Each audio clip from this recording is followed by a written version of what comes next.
guys in the last 2 decades have come by in WWE that were just like you?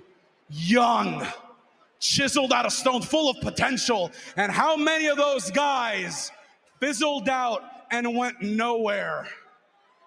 Hundreds of them. Hundreds. But let me ask you this. How many people like me and Johnny Gargano have come around WWE?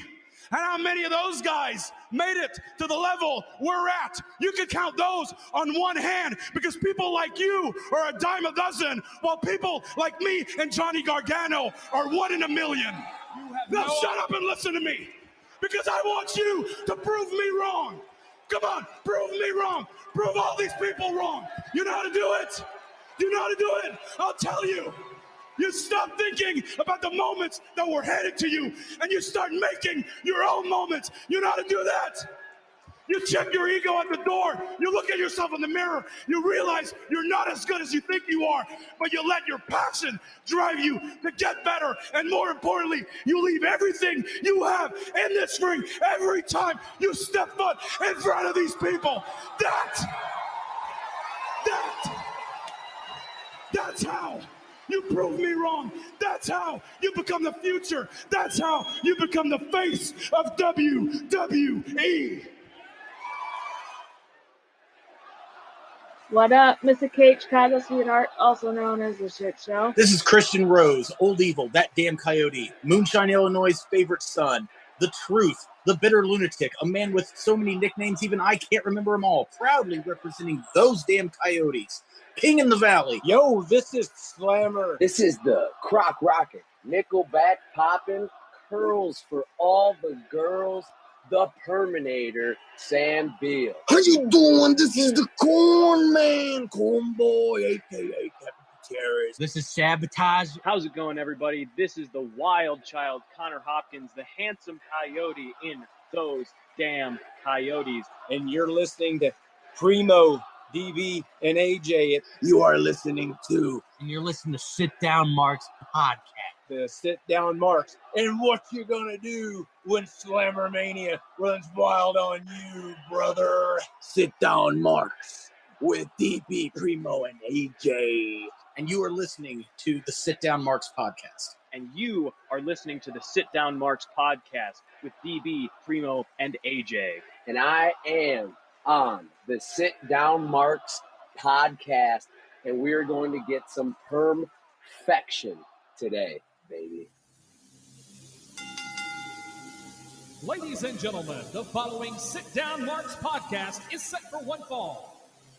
Introducing first, your heel host that is always helping to spread the good word of wrestling, Dirty Bird. Next up, the co-host from the land of the rattlesnake, Mr. Team Extreme, editor and producer, Primo. And finally, your co-host, straight out of your mama's kitchen, driver of the grip wagon, straight off a cliff, assistant editor and producer, AJ.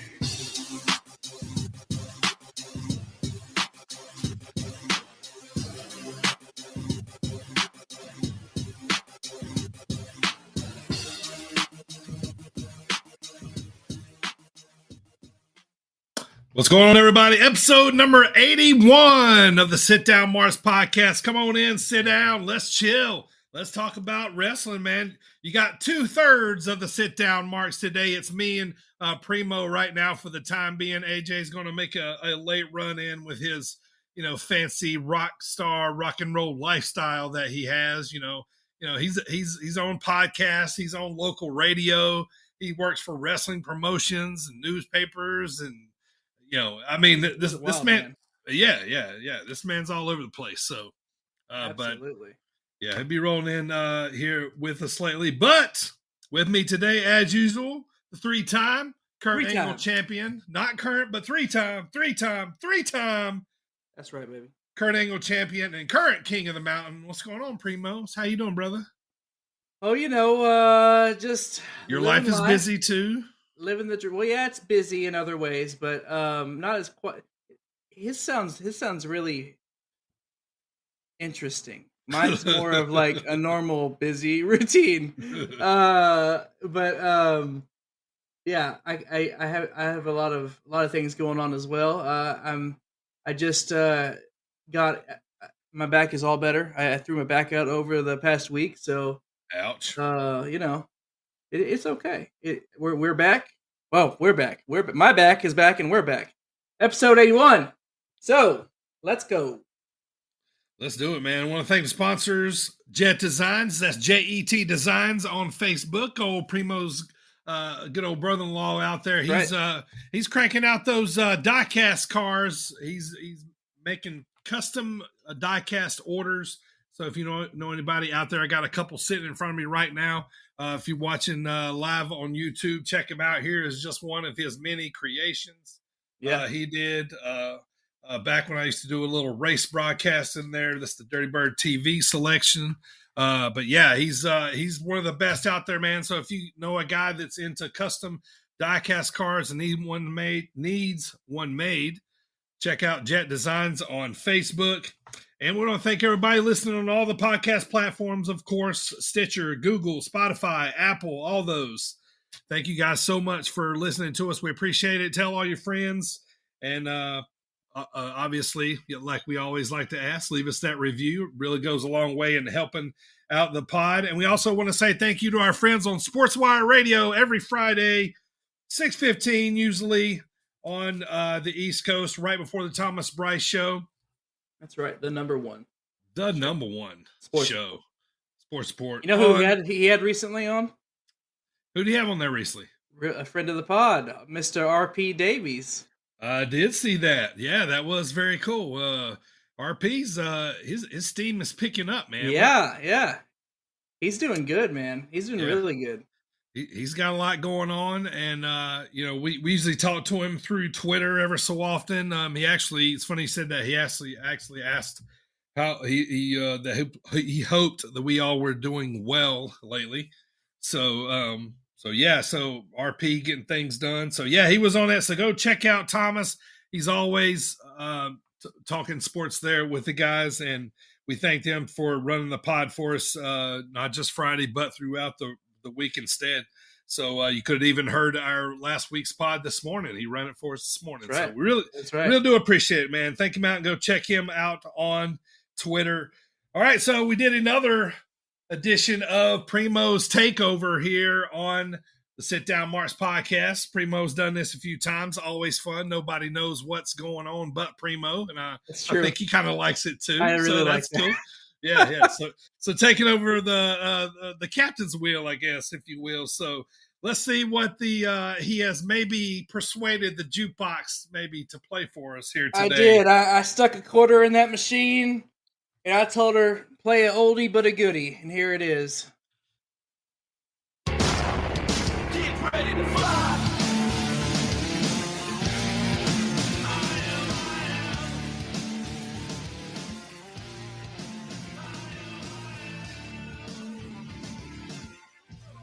Right. For those that don't know, if you're an AJ Styles fan, that's peak AJ Styles right there. That's TNA AJ Styles when I first became a fan. So that's great. Right. Yeah. That was as soon as that music hit, I was thinking, man, it's been a long time since I heard that. Yeah. And I was almost thinking, man, it sounds a little different, but it's not. It's the exact same song as it's been. Yeah. So, yeah, nice little throwback there for AJ. Yeah. And that's also one of my favorite entrance songs, too. It just happens to be. But, yeah, that's if you, for those of you that think that AJ Styles has only been in WWE, he had a whole career in TNA before that and Ring of Honor, everything, all over the world. So, go check out his prior work, too, because he became phenomenal before he was in the WWE. Yeah, and if he had only wrestled at one of those promotions and that had only been his career out any of these promotions, he'd have still been right the moniker of phenomenal. Like it would have been a Hall of Fame career for sure. He's that good. Absolutely, no doubt. I agree. Yep. All right, let's talk headlines here, Primo. What you got? Yeah, I got a few for you. So number one, right out the gate, I got to talk about him. Fellow Texan. I come from the land of the rattlesnake, so let's talk about the rattlesnake. That's right. He was recently inducted into the Pro Wrestling Hall of Fame. For Stone Cold. That's right. Not a beer. Yeah, you crack one open for the working man, for Stone Cold. That's right. Blue collars.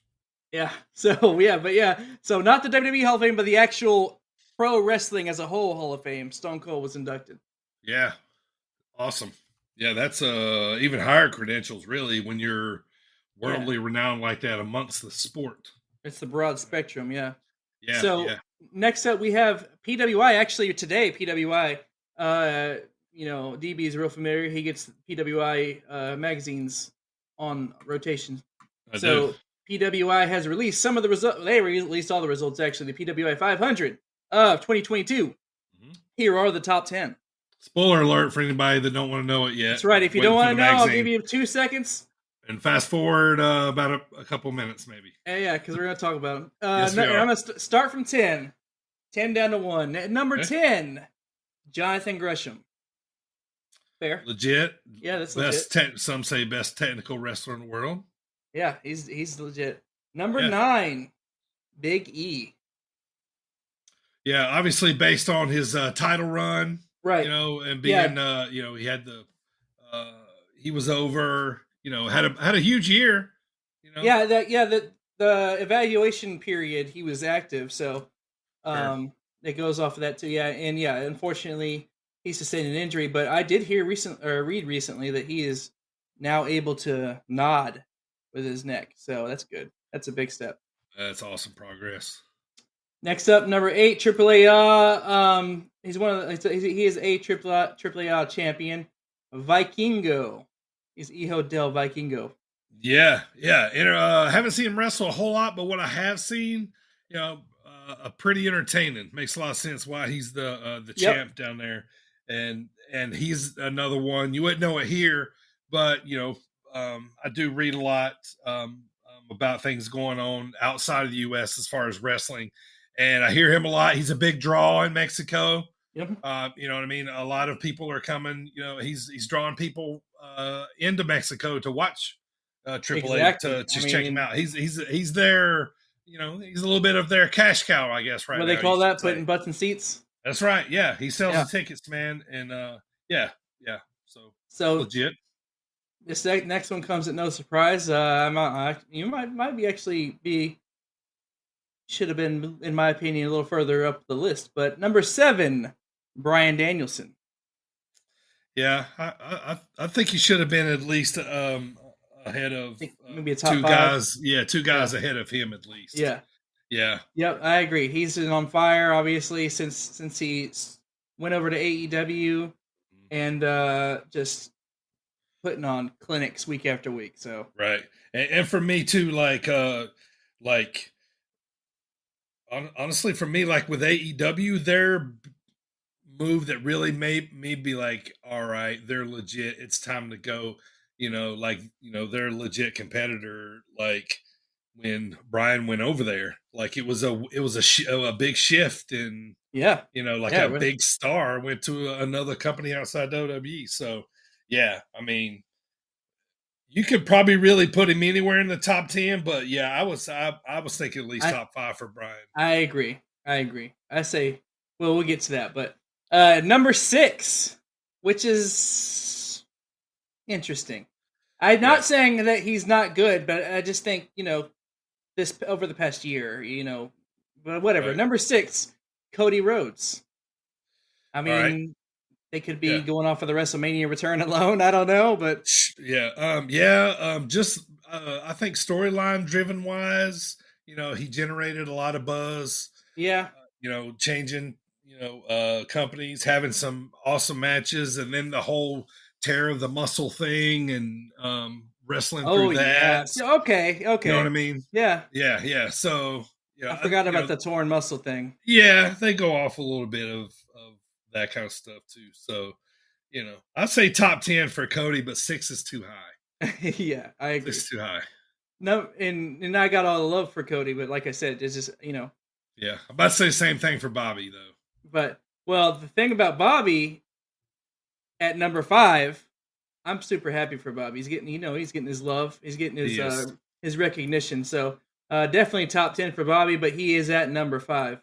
Yeah, this is where I think Brian should be. Okay. I agree.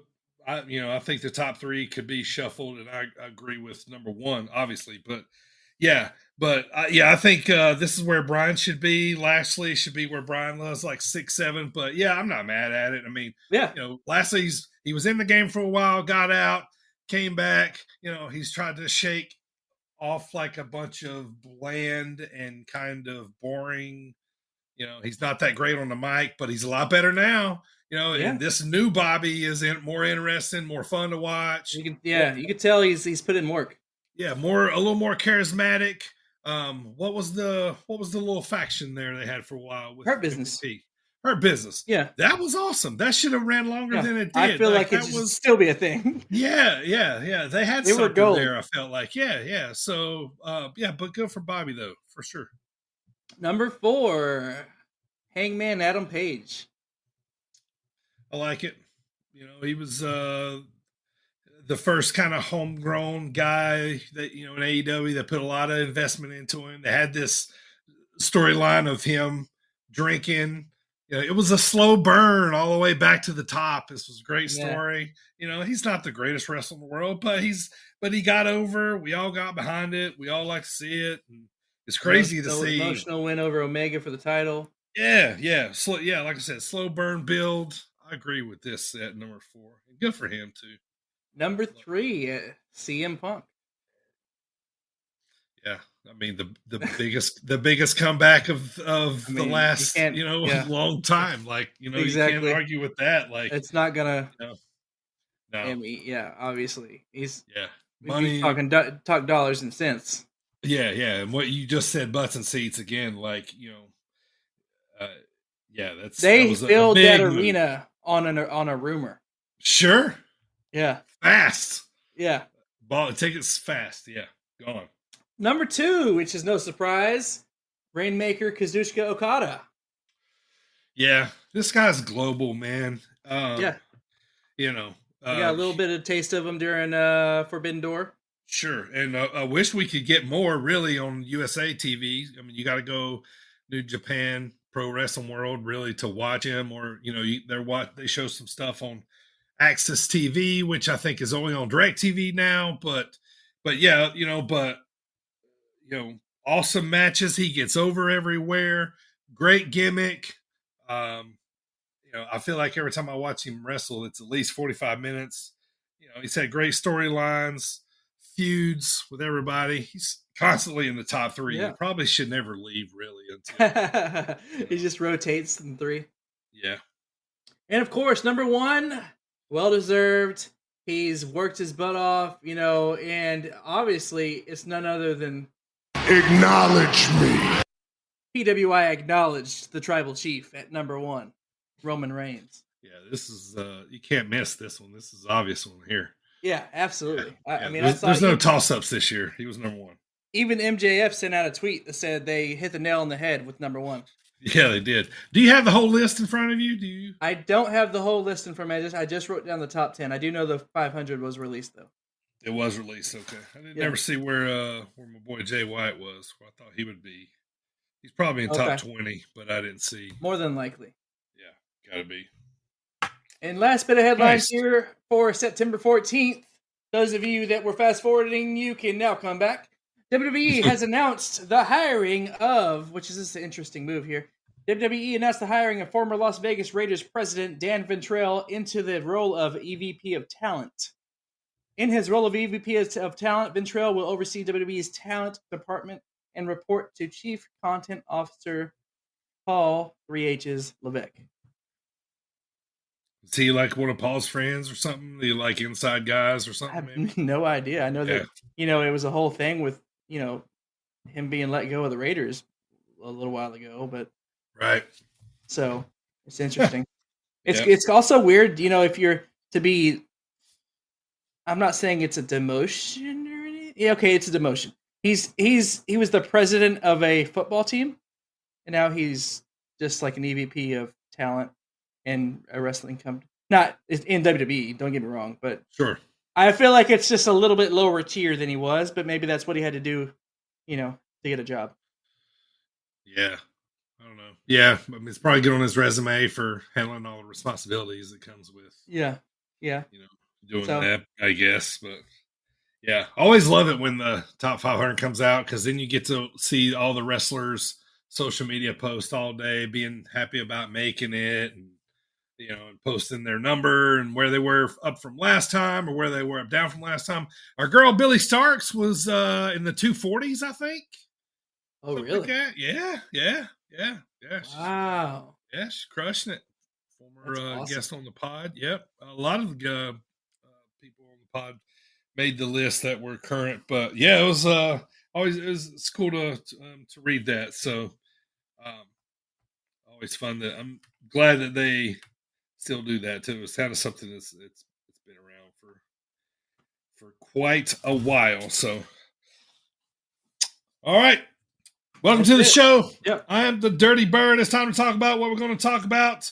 We got another great night was had last Saturday at Iron Spirit Pro, and I'm going to fill you all in on everything that went on there shortly. We're going to talk about all the happenings worthy of knowing in AEW, WWE, and Impact Wrestling.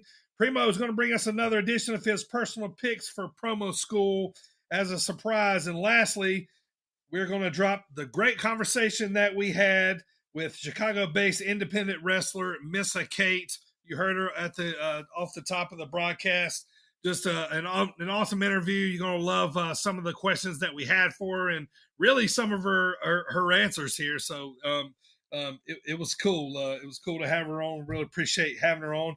Primo, if you're ready, man, let's talk some wrestling, have some fun. Kick it off, dude, but give me that Mortal Kombat before we go. I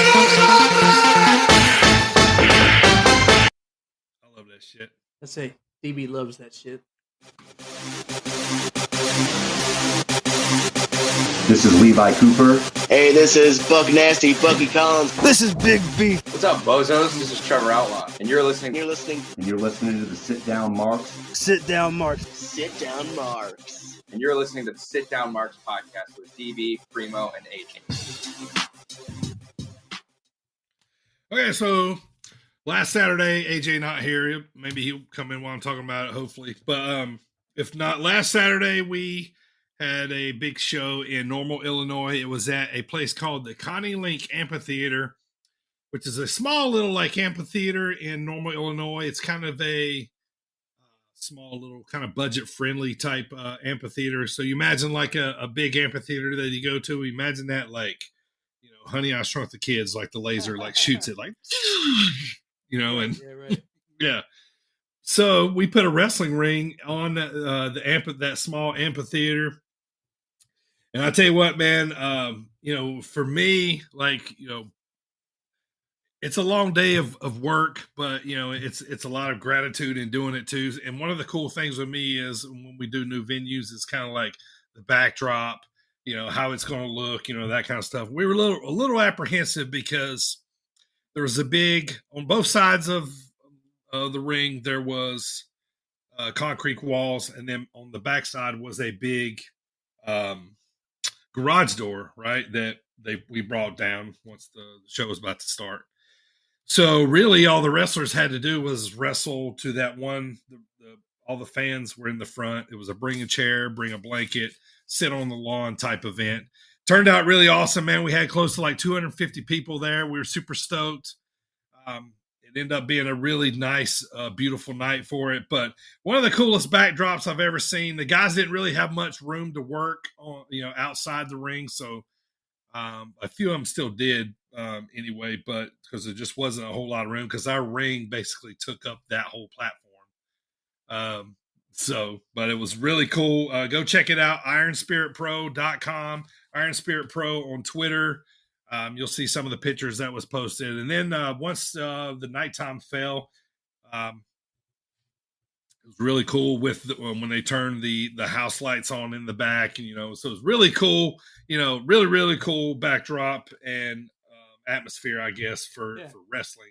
That when you kind of looked at, we were kind of but how they're going to work it out?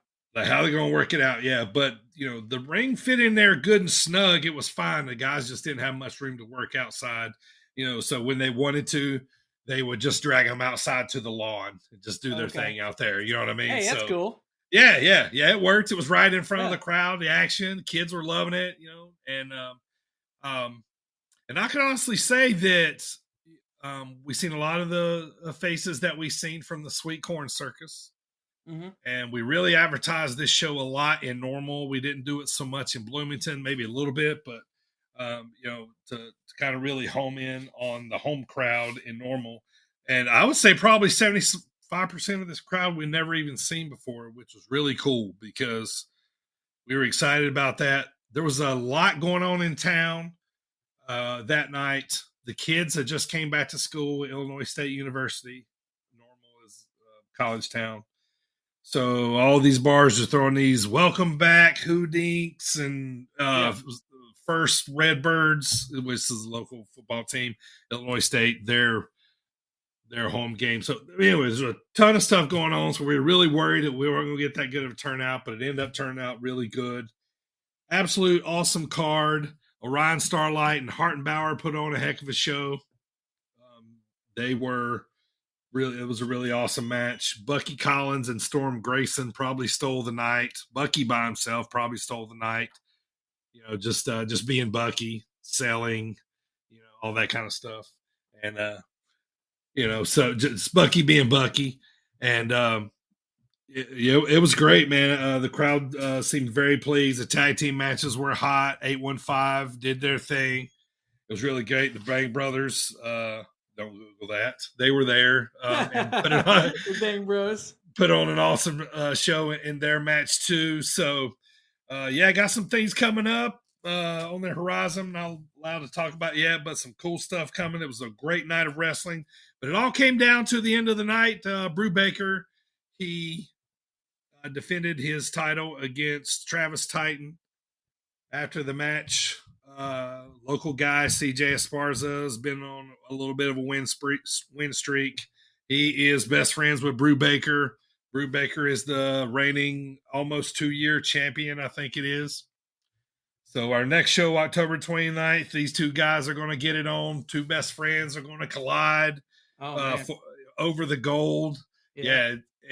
Which is possibly, we were talking about today, this has got to be the biggest main event in Bloomington, Normal, Illinois wrestling history right here. Like, this is big. Flash. Yeah. Like you asked who they asked, like, who are the wrestlers from Illinois, right? Everybody says, oh, yeah, such from Chicago, such from Chicago. Brew Baker's from Illinois, CJ Esparza's from Bloomington, Brew Baker's from Bloomington. You know what I mean? So, these guys their two names are locked in synonymous. So it's going to be a heck of a main event. CJ's hungry. Brew Baker's had the title for a while. They locked up for a second, and then Brew Baker retreated at the end of the night. So, but yeah, like I said, the night, it turned out to be a perfect night.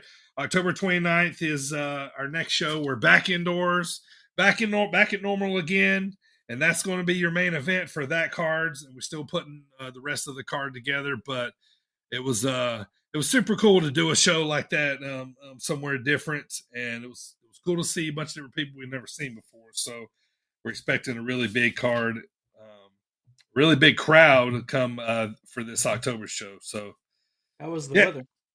It was great, man. 75 probably. Oh, nice. You know what I mean? So yeah, we've had some decent nights here, and it's actually warming up lately, or warming up a little more coming up in a few days. But yeah, it's been some nice 70s, but it was perfect, man. Except, setting up was very sweaty because, okay, so you imagine these amphitheaters, right? They always have these like awnings. Well, it halfway covered the ring.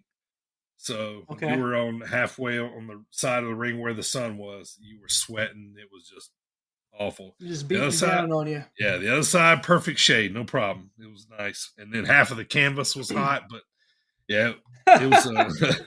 Yeah.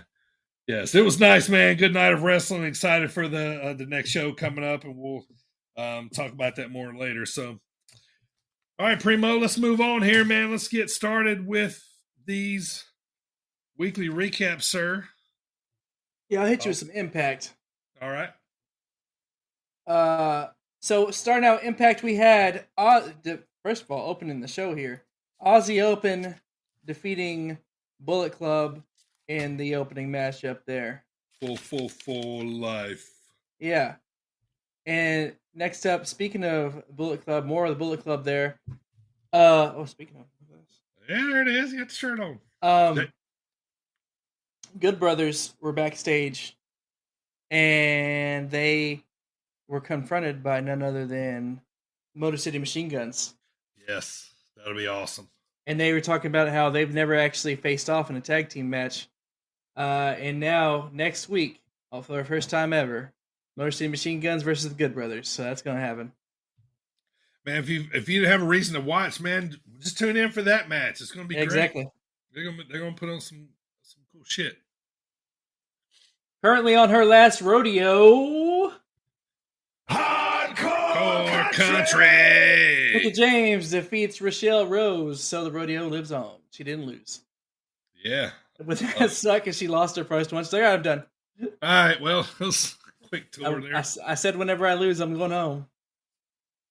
Okay, so let me say something real quick, Primo, if you don't mind. So Jay White was 23rd in the PWI 500, and Moose at 21 was ahead of him.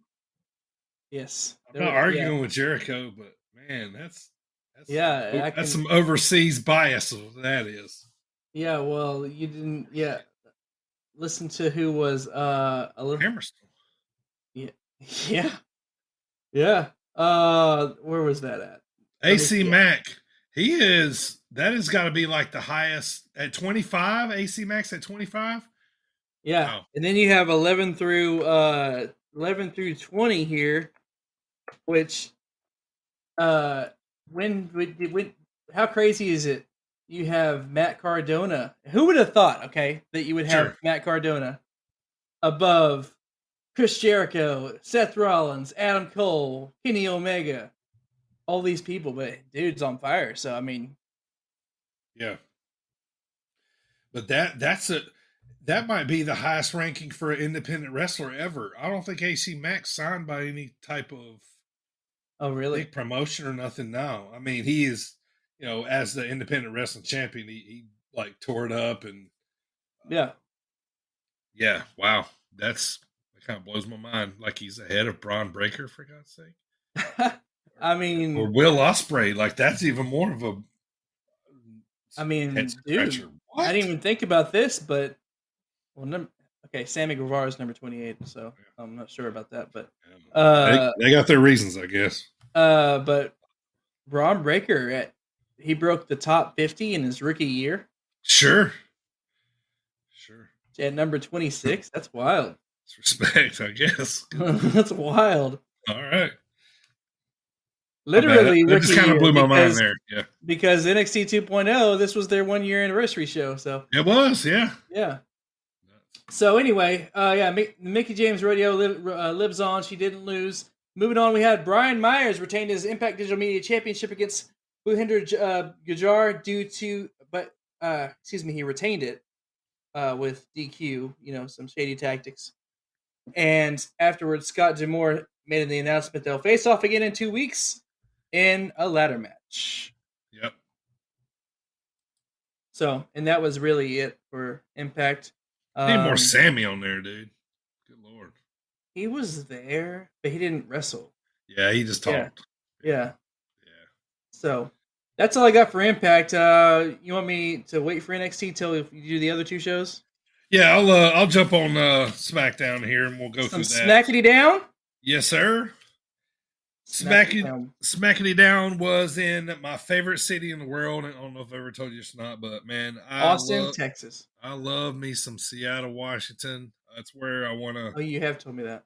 I want to stay there and kick up and retire if life leads me in that direction where I live long enough to ride off into the sunset. You'll find me kicking up, on the water somewhere in Seattle. But yeah, you're welcome for that. Nobody cares. All right, so SmackDown, we got Solo Sikoa. Officially joining the bloodline. That's right. You know why? Why? Tell us why. Because you're the twos and we the ones.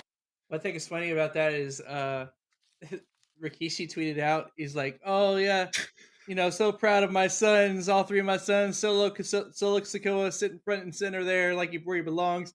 Yeah. And what did Sammy say? Sammy retweeted. He's like, it's almost like you got 4 sons. Almost like 4 actually. Or Yeah. something like that. Yeah, that's great, man. I'm loving his interaction in this whole thing. So it's funny you say that because I was just about to say, okay, so you remember last week when, what was it? Sammy pushed Roman out of the way and took the fucking, I know what I'm losing it too. the Drew McIntyre's finisher. Kick. Yep. Yeah. Claymore kick. Thank you. Yes, he took it for him. Okay, so on this night, Solo's a little skeptical of Sammy as Jay is. Jay's like kind of not really liking. It cracks me up that his only confidant is Jimmy. They have a secret handshake and everything. Yes, yeah. Jimmy's like, "Come on, man," it's funny. Like he's the only one letting him in. All right, so to this night, Sammy would push Solo out of the way and take a chair shot for Sikoa from Drew McIntyre, who interfered, in the match. So, and then, they show a little bit later backstage, Solo's like, "Hey man, see what you did out there for me. Appreciate it. Yada, yada, you down with me." So it's like Sammy's being goofy and funny in the background, but he's taking these licks to show that he wants to be in the bloodline. Obviously he's, not technically, but he's an honorary Oos. He's not even a real Oos. Yeah, he's like the comedy spot. I love it. It's great. He's doing so good. It's man, it's just Broadway worthy, man. He's great. Yeah. And a lot of times too, like I think like his vocabulary is just so dense that he pulls it off, like just the way he just talks about everything. Yeah, and then it makes me crack up even more that like Jay is just playing it up that like he just isn't with it at all. He's like, "No, fuck you, dude. Like, why are you here?" Yeah. He's like the big brother, that don't like the new kid in town kind of deal or something, So next up I got Ronda. She won the number 1 contenders match, Ronda Rousey, pronouns pal. So she's going to face Liv at Extreme Rules, yada yada. They show Liv holding up the belt, outside in, looks like she's in a suite or a box or something like that, and so they like face off. But I didn't want to see this again. Like, can we not move on? Can she not? Why does she got to keep? Obviously. Go ahead. I was just say she's gonna beat Ronda. They're gonna let her beat her legit in an Extreme Rules match. Yeah, and 2, I think her and Shayna are about to go rogue. You know what I mean? Like they're just gonna start beating everybody's asses, I think, or something like that. So that'd be kind of cool. I think they gotta, do something else to like kick it off, to start the whole fire, and something like that. Yeah. So maybe another loss for Ronda against Liv would kind of really piss her off. I like Shayna, so that'd be really neat. Ronda can be Shayna's Diesel. You know what's awful about this match? Fucking Sonya Deville. It was a 5-way match, wasn't it? She didn't even hardly sell in this match at all. Like even all the way up to taking the the tap out. Like it was piss poor. Like she was ready to get out of there. Like she had dinner, was trying to get home before it got. You know what I mean? Like yeah. Like she just didn't like. I like it, and I just like noticeably noticed. Usually I don't notice, but when they're doing these impact moves and stuff, and she's not really kind of selling it at all. It's kind of so kind of shits on the match. But anyway. But the reason why I was talking about that is because they show Ronda and Shayna once again having these talks in the background, as if they're going to form a tag team, or at least a faction, or maybe at least a tag team. They're talking about, hey, we can do this thing if we take over. It's basically what Ronda's pitching to Shayna. Now Shayna's kind of chirping back a little bit, like, a little bit of pumping Ronda up too, kind of. So. I mean, they're girls. Yeah. They're homies. I'll tell you this, though. Put the titles on those girls. It gives the titles legit clout. But the tag titles. Yes, tag titles. Yeah. Yes. Yeah, put the women's tag titles on those girls. Shit. Let them hold it for over a year. Who would beat them? Yeah, exactly. Right. Just have them wreck shop. Yeah. Just kill. Like not even like 2-minute matches. They go out there and they whoop ass. Like they are because they're both legitimate fighters. I mean, sure. so is Sonya, but nobody ever talks about that. Yeah, just let them wreck shop as tag champs for a while. You know what I mean? So until, maybe like an old tag team can come back or something like that. They can beat off a couple of them too or something, like Undertaker's Lay Cool, like somebody like that. Lay Cool. Lay Cool. yeah, you know what I mean? Like I was trying to think like a women's Michelle tag team. McCool right? and Yeah. Layla? Yeah. Lay Cool. Or the Iconics. Let them buzz off the Iconics. Something like that one night or something. That'd be a good one to come back as the Iconics. Yeah, get some heat. You know what I mean? Get some heat. So, yeah. What other besides the Iconics, Lay Cool, the Bellas, what other noteworthy women's tag teams have there been?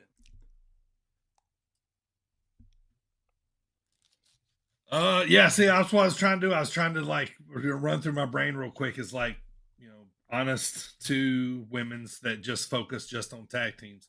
All right, here we go. Late run in on the man, all about town. Here he is, the rock star himself. AJ, welcome, brother. We're talking WWE SmackDown.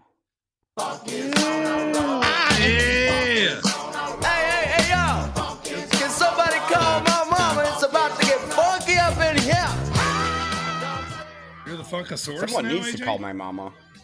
That's my new. But seriously, someone call my mama. She's missing right now. That's not good.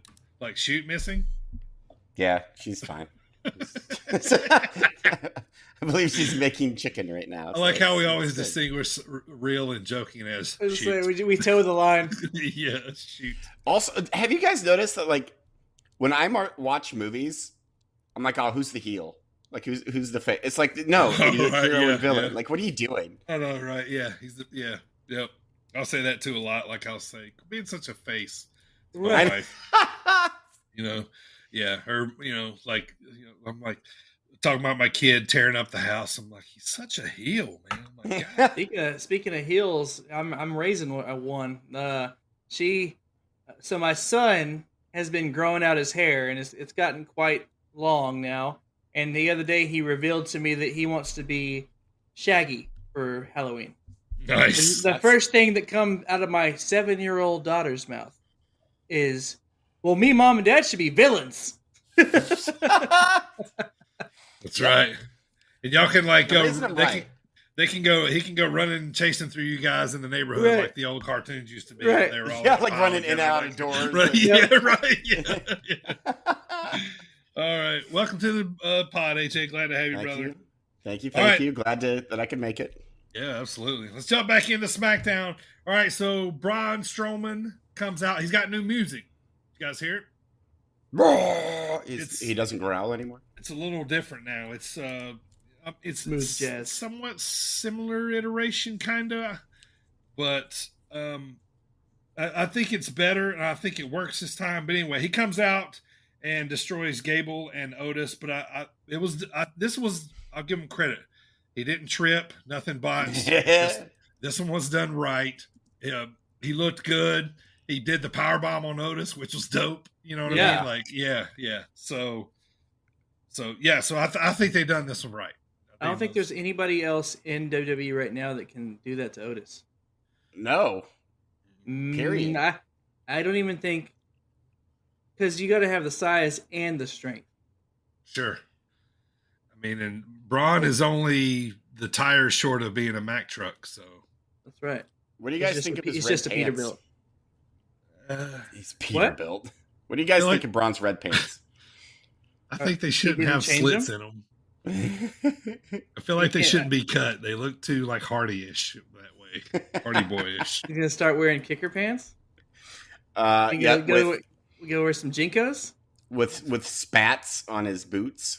Needs to be wearing some Zubaz. It comes out next week. Oh, that'd be cool. It Some comes out Zubaz. next week. He's wearing fishnets. yeah. Like Brutus the Barber Beefcake. Like giant ass all the way man. up the sides. Yeah. We're just re-gimmicking him, aren't we? Might as well. Might as well give him nipple straps. Right. Braun the Barber Beefcake. So main event of SmackDown was Solo Sikoa, the debut, versus Drew McIntyre. The Bloodline gets involved. The Profits help out. Karrion Kross attacks Drew. And once that happens, the screen goes black and white. Got a new little gimmick going on to his thing. He's late NWO member. Yep. Yes. He puts Drew in the cross jacket, which is basically just a chokehold, and he goes to sleep as the show goes off, and the screen stays. And they were like talking about, oh, Drew he's passing out, he's passing out. So the screen kind of faded off as if you were as Drew I'm McIntyre, also passing out. as you were also passing out, like your sense of reality faded to black, and you're like, ah. Yeah. And then an Arby's commercial comes on. Oh shit, that would wake me up. Hell yeah. Illusion. Yes. So Did not make me want Arby's. And it's funny that you mentioned like the NWO, because like that's exactly what I thought. Like when I went to black and white, immediately I was like, waka waka, hey, hey. New world order. Oh, I hate it so much. For life, it's the worst theme That's music. a second for life reference tonight already. It is. I'm sorry that I missed the first one.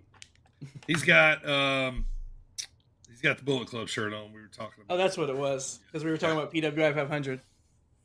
All right, so let's hop over to Raw, which was in Portland, Oregon. We got Matt Riddle, Seth Rollins, both continuing their feud. Even though Seth is basically doing the storyline that he's not giving Matt a rematch, they're probably going to wrestle again. Yeah. But he's like, sneaky attacking Seth, or excuse me, Matt in the back, like doing little dirty stuff like that. But so they're continuing their little feud.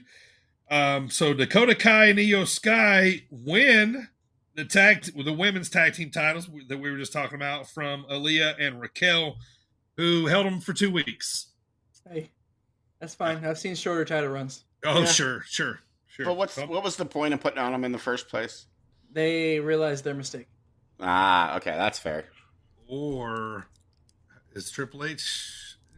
Are we around a couple weeks now? He's been in charge longer than 2 weeks, hasn't he? Oh yeah, he's been in charge for like a month. I gotta give credit. Give credit real quick to our buddy, Mr.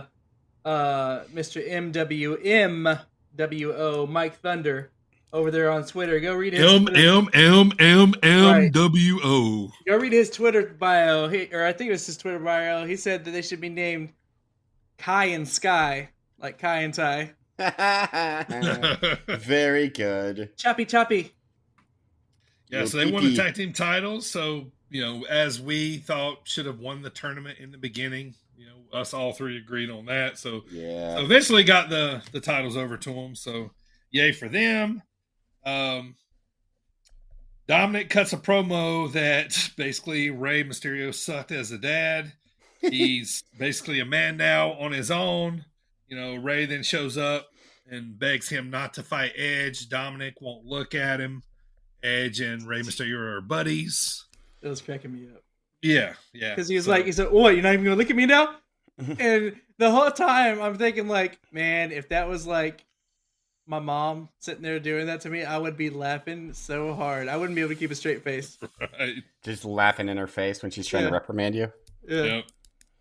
By the way, I saw a fun statistic is that Dominic Mysterio is the same age as Rey Mysterio was when they had their whole little custody battle with Eddie Guerrero. Isn't that weird? That is weird. Wow. Shows how much. Yeah. How weird is that? Yeah. Thinking in terms of like their careers. Like Rey Mysterio was already like a legend at that point, and Dominic Mysterio is Dominic Mysterio. Son of Rey Mysterio. I honestly think he should drop Mysterio. Just be Dominic? Or something. But we're always going to know he's Dominic Mysterio, but like, I mean, he's always going to be Rey's son. What's their actual last names? Is Oscar. Fuck, man.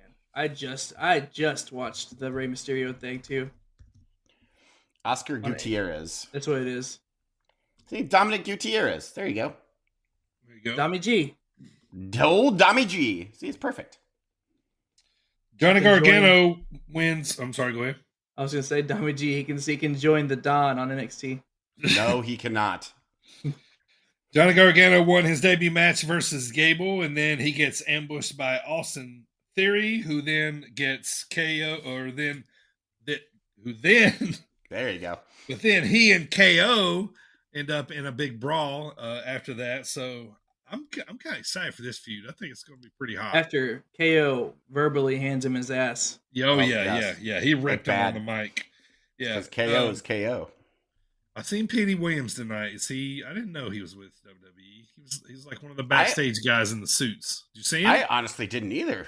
Yeah, I couldn't believe it. I was like, oh, that's Petey, the Canadian Destroyer. He's got a Canadian Destroyer, everybody? Yeah. Good for Petey. Yeah. That just cracks me up because I always look for Jamie Noble. Yeah. He's always hiding back there. Wait, didn't he get fired? Security. Yeah. Jamie Noble had one arm of somebody, and he was here. Petey had the other one. Yeah. Petey was so good. I love Petey. All right, so before we get to the main event, boys, I'm going to drop a little bomb on you. I know it might not be very popular, but, man, Bayley sucks right now. Did you see the She sign in the sucks crowd? on the mic. She sucks on the mic. She sounds like an angry witch. Like, she's just, meh, meh, meh, meh, meh, meh, meh. Like, I don't know. Are we going to, like, put a title on her? Like, I don't know. I don't, maybe it's the gimmick. Maybe I'm not liking the gimmick. I mean, I definitely don't like the outfit. But I know. I don't know. I don't like. I just think I don't know. It just ain't working for me. Yeah, I'm a fan of Bayley. Right. As am I. Cosmetically. Yes. No, I mean overall. Sure. But honestly, right now I agree. Yeah, I agree. Right now I'm kind of bored with it. Right now, hopefully something picks up. Yeah. I will also agree with that. Like, it's not what I expected when she came back. Like, I expected it to be more bigger deal. That's why they shouldn't have brought her back in that damn daytime SummerSlam. It's like the two things you hate, like Johnny Gargano and daytime. The strangest two things to hate. You know what made me and lima beans. And lima beans. You know what made me laugh was during Bianca Belair's promo. My Mrs. Primo had just gotten home, and she could hear it in the background, and she was just like mocking Bianca Belair because she sounded so silly. She's awful. Yeah, Bianca Belair, and that's exactly what I said. I said AJ hates her. I do. That's what I told my wife. Which is correct. She's terrible. Sure. She reminds me of Alicia Fox on the mic. Like, she's just. I like Alicia Fox. I really like Alicia Fox. So main event on Raw was Dominic versus Edge. This is apparently Edge's send-off for a little while because, of course, Rey Mysterio, and then Judgment Day gets involved. Judgment Day, gives Edge a pretty good knee and ass whipping, basically. So, and so beats him up pretty good with the chairs. So it's going to be his send-off for a little while to take a little break. Yep. To give Judgment Day a little steam because that way they can say they ran off Edge. He'll make another big return later. Probably Mania. I have a confession. Rumble. Yeah, I do. I have a confession. Okay. Go on. Even before this Raw, I've come around to Judgment Day. Actually, I like them again. And more specifically, I've really been liking Damian Priest. Yeah, Damian Priest. He's not bad. Yeah. No. I like him better now than I did as Punishment Martinez, and that might be a little controversial to some people, but I like him better now than when he was the fucking Archer of Tomorrow or whatever the fuck that Infamy of Archer of Infamy. Oh yeah, that's what it is. The fuck does that even mean? That entrance was cool though. Correct, because he would shoot the screen.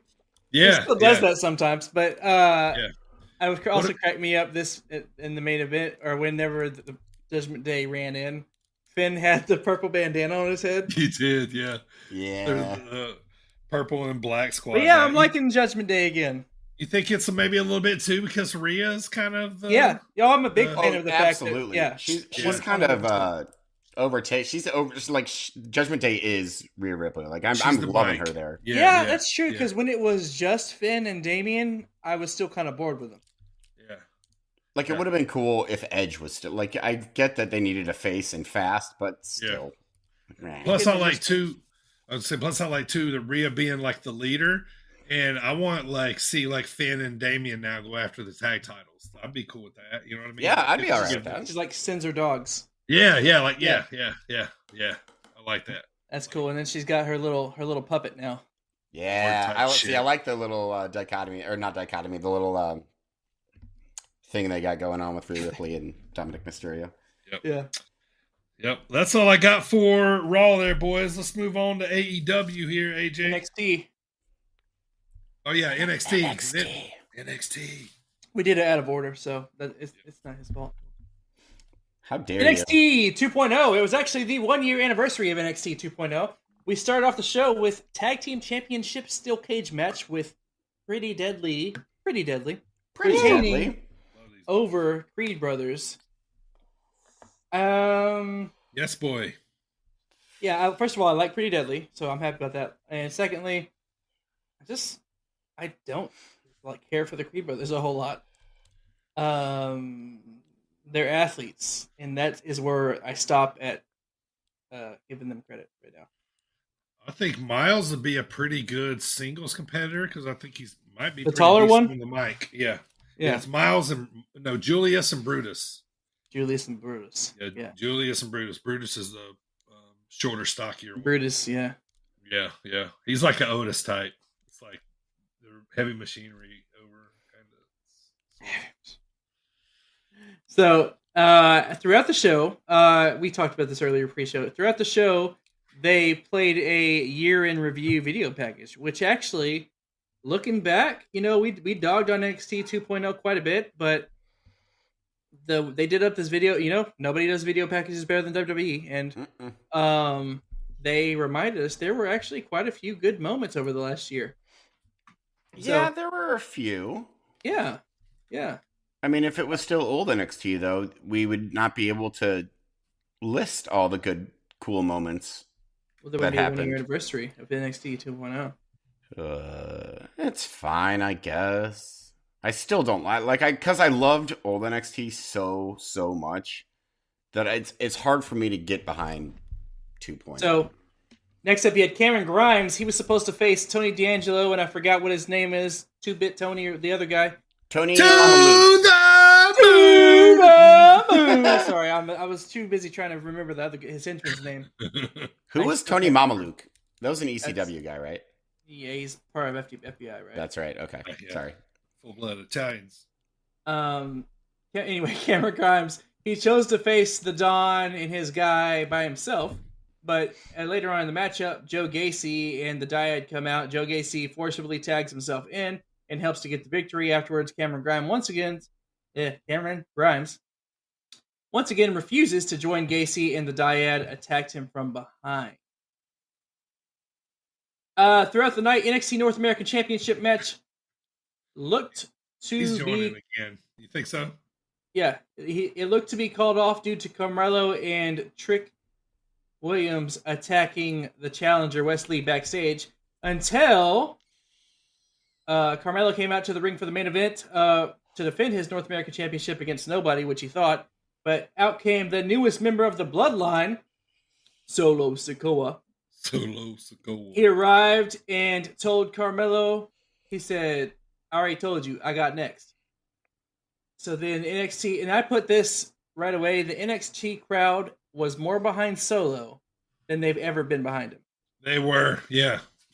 So him joining the Bloodline was really good for him. Solo hit Carmelo with a big-ass rock bottom. Like, it was cool. He did this, like, rock bottom where he lifted Carmelo up, like, so high and slammed his ass. Yeah. And then he did a splash from the top rope. And we have a new NXT North American Champion. More gold for the Bloodline. Sami Zayn is still the only one without gold. I disagree with this 100%. I'm at the point now where I'm like, okay, quit it. Like I love it. I do not. I told you I want him to get Tamina. I selfishly love it. Yeah, I want him to get Tamina.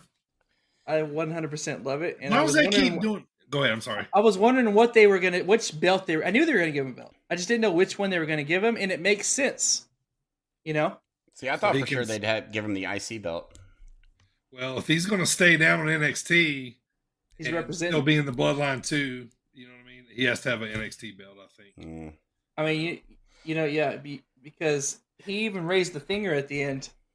Sure did, yeah. With the championship. Cause you're the twos and we the ones.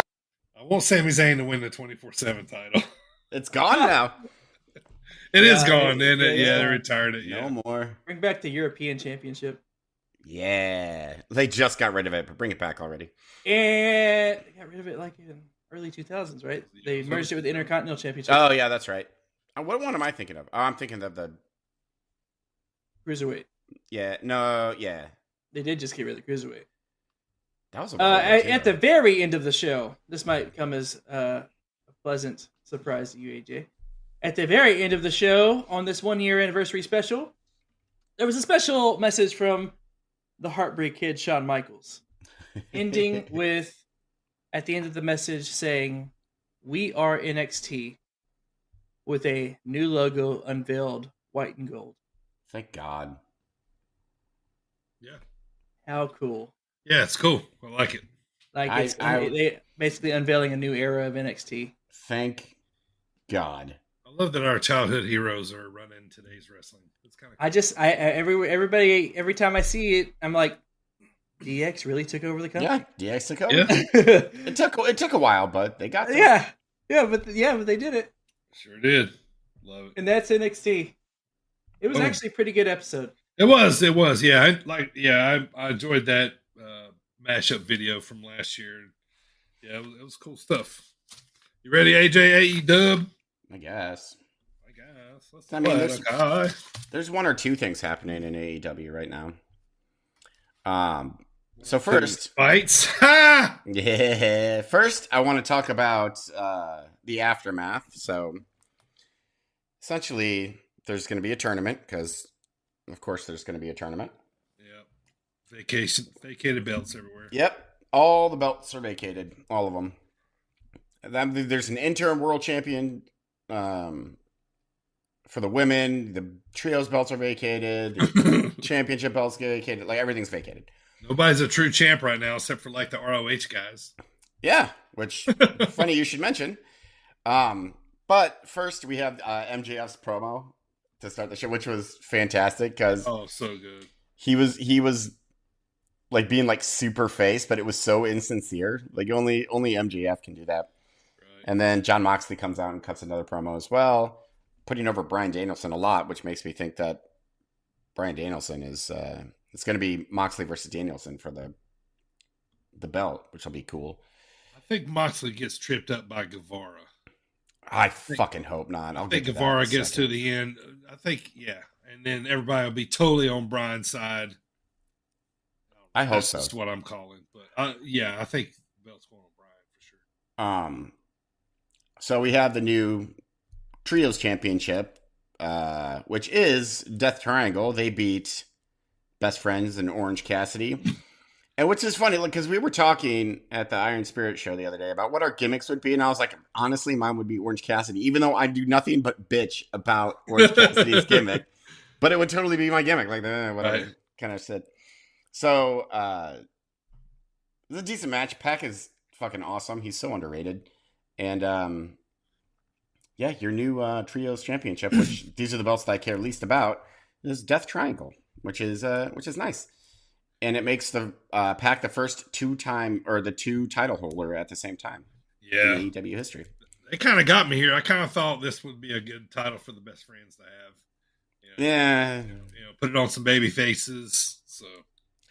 The only other thing I wanted to talk about on Dynamite, because, I mean, there was a women's championship match, but it's Toni Storm and Penelope Ford. I was like, yeah, whatever. and the TNT Championship was defended. Wardlow squashed the fuck out of Tony Nese. Yep. So the main match I wanted to talk about was Bryan Danielson and Hangman Page. And I wanted to talk about how the crowd was not with Hangman Page like at all. They were bored with him. Think that's got anything to do with what's going on lately? I think it might, but Page didn't really, he's not really the bad guy in this situation, like at all. But the crowd was just like not having any of them, which I was like, all right. I mean, I don't like Hangman Page, so babyface run for him is definitely over. Yeah. But like when he was kind of mounting to come back, and you know, he didn't have a whole lot of cheering fans with him. So yeah. So I like the result. Thought it was the right result. Bryan Danielson gets the win, moving on in the tournament. And then finally, we'll mention the ROH Pure Championship because it was a fantastic match. It was Daniel Garcia and Wheeler Yuta. And this is the title that Daniel Garcia should have, because the fact that he was ever in the sports entertainer thing, that's stupid. It's Daniel Garcia. Like, this is where he should, like, ROH Pure. So he beat Wheeler Yuta in a fantastic match. And that is all for Dynamite, unless you guys have anything. Primo, you got anything? No, I'm just excited that Death Triangle's Trios champions. I mean, I'm okay with it. Yeah. Way back, whenever I was raving about Death Triangle, way before they even talked about Trios champions, I was like, man, that'd be good Trios champions, and now it happened. So I'm excited. You've been going on about the Trios champions. I've never hated on them since we started. Yeah, I like that. I know DB hates it, but I actually like Trios champions. Yeah, I don't. Factions shouldn't have titles. I don't think that's just we've talked about it before. Now, what I wanted to say was all the WWE references that MJF had in his little banter there was like, it seems like it's just getting more and more and more. He's just using so many WWE references in his, and it's playing out to Twitter, like we talked about and that kind of stuff. Yeah. So, yeah, it's kind of wild. The other thing was, so they sent Jon Moxley out, right, to cut a promo and kind of, reestablish the clout and meaning of the AEW title, that kind of stuff when he came out. Man, and you guys know, I give respect where it's due. This turned into a pretty awesome promo, right? Heck yeah, because Moxley's awesome. It was great, man. It was like a heart and soul grit type of promo. Like, you could tell it come from the heart, right? But yeah, another thing too is I hate when these kind of moments are happening. Just let them happen. Like people like Excalibur and Taz, like, oh, he's giving a great promo right now. Just let it fucking happen, dude. Yeah, shut the fuck up. You know what I mean? Yeah, quit jumping in there. Let it be it, and then talk about how great it was afterwards. Not like we're witnessing one of the best promos ever right now. That's not what it's about. We're supposed to be engulfed in listening to this guy cut this awesome promo. You're fucking ruining it. That is small gripe.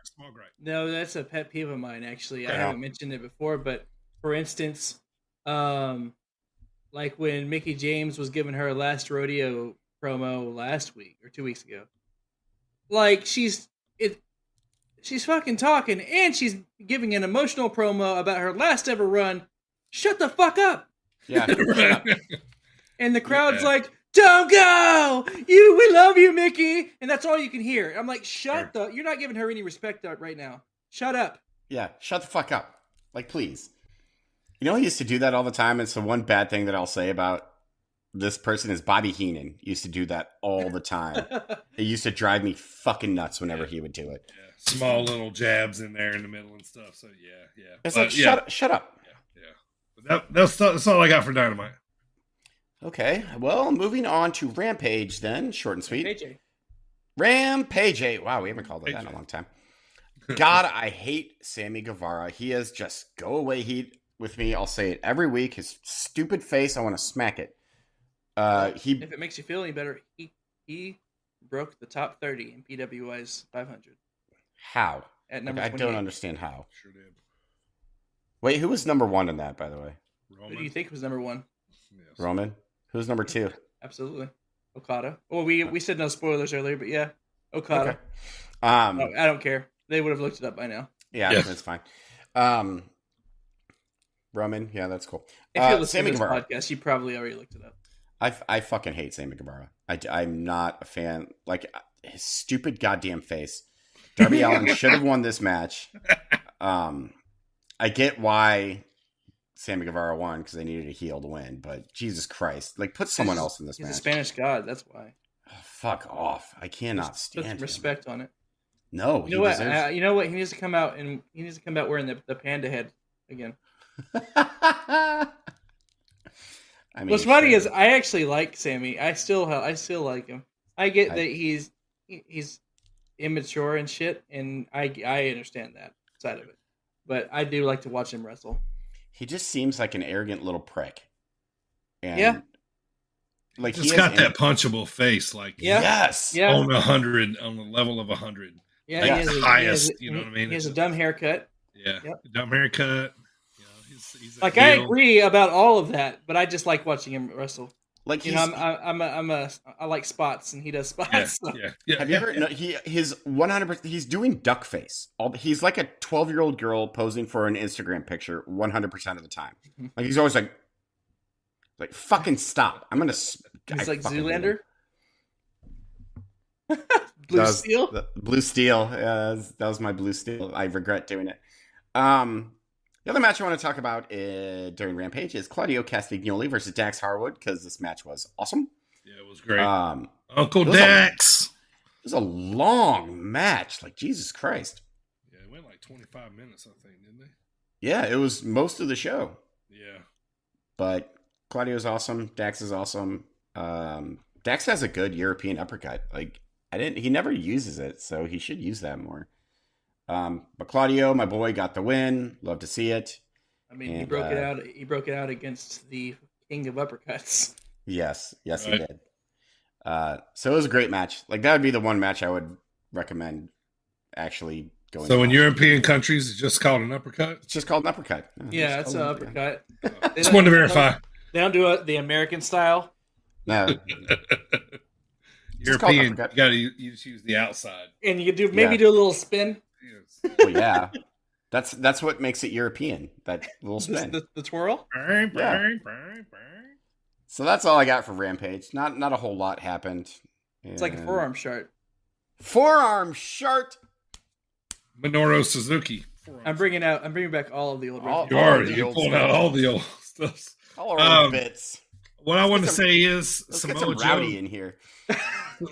Samoa Joe looked a little heavy and a little old. I thought he looked. He did. That's why I didn't want to mention. He is both. Yeah, he is. He is both. He didn't look. I'll say this: he didn't look in like normal ring shape for Joe to me. Yeah, I mean he's way less dates. I mean, oh sure, yeah.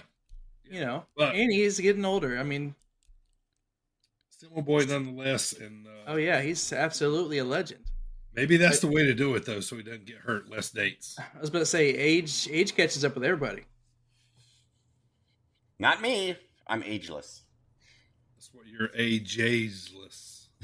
Oh, I see what you went for there. Ageless. It didn't mesh. I like the effort. Yeah, it didn't mesh. I saw what you were going for. I shall return. All right, boys, that's going to do it for the recap. Let's get to the Dropkick discussion of the week. Back to September top fives. Let's do it.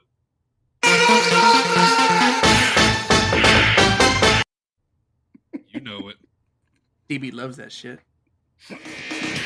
Hey guys, this is Mr. Havens, the Argyle assassin himself, giving them all the shivers. This is the one and only Mike Hartenbauer. This is Space Jesus Billy Starks. This is referee Dan Perch. What's up, bozos? This is Trevor Outlaw. You can address me as yours rudely. And you're listening to the Sit Down Marks podcast. You guys are listening to Sit Down Marks podcast. You're listening to Sit Down Marks podcast. Come celebrate pro wrestling right here on the Sit Down Marks podcast. With DB, Primo, and AJ. With DB, Primo, and AJ. With Primo, DB, and AJ. And you're listening to DB, Primo, AJ here on the Sit Down Marks podcast, the best podcast for professional wrestling.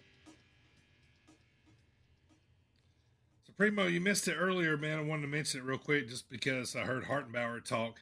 How cool was it for you, man? You got to run the camera at Iron Spirit Pro last weekend, and you got to do Hartenbauer's match. Yeah, that was pretty cool. I like being the cameraman. I need a lefty camera though. The whole righty camera is discriminatory.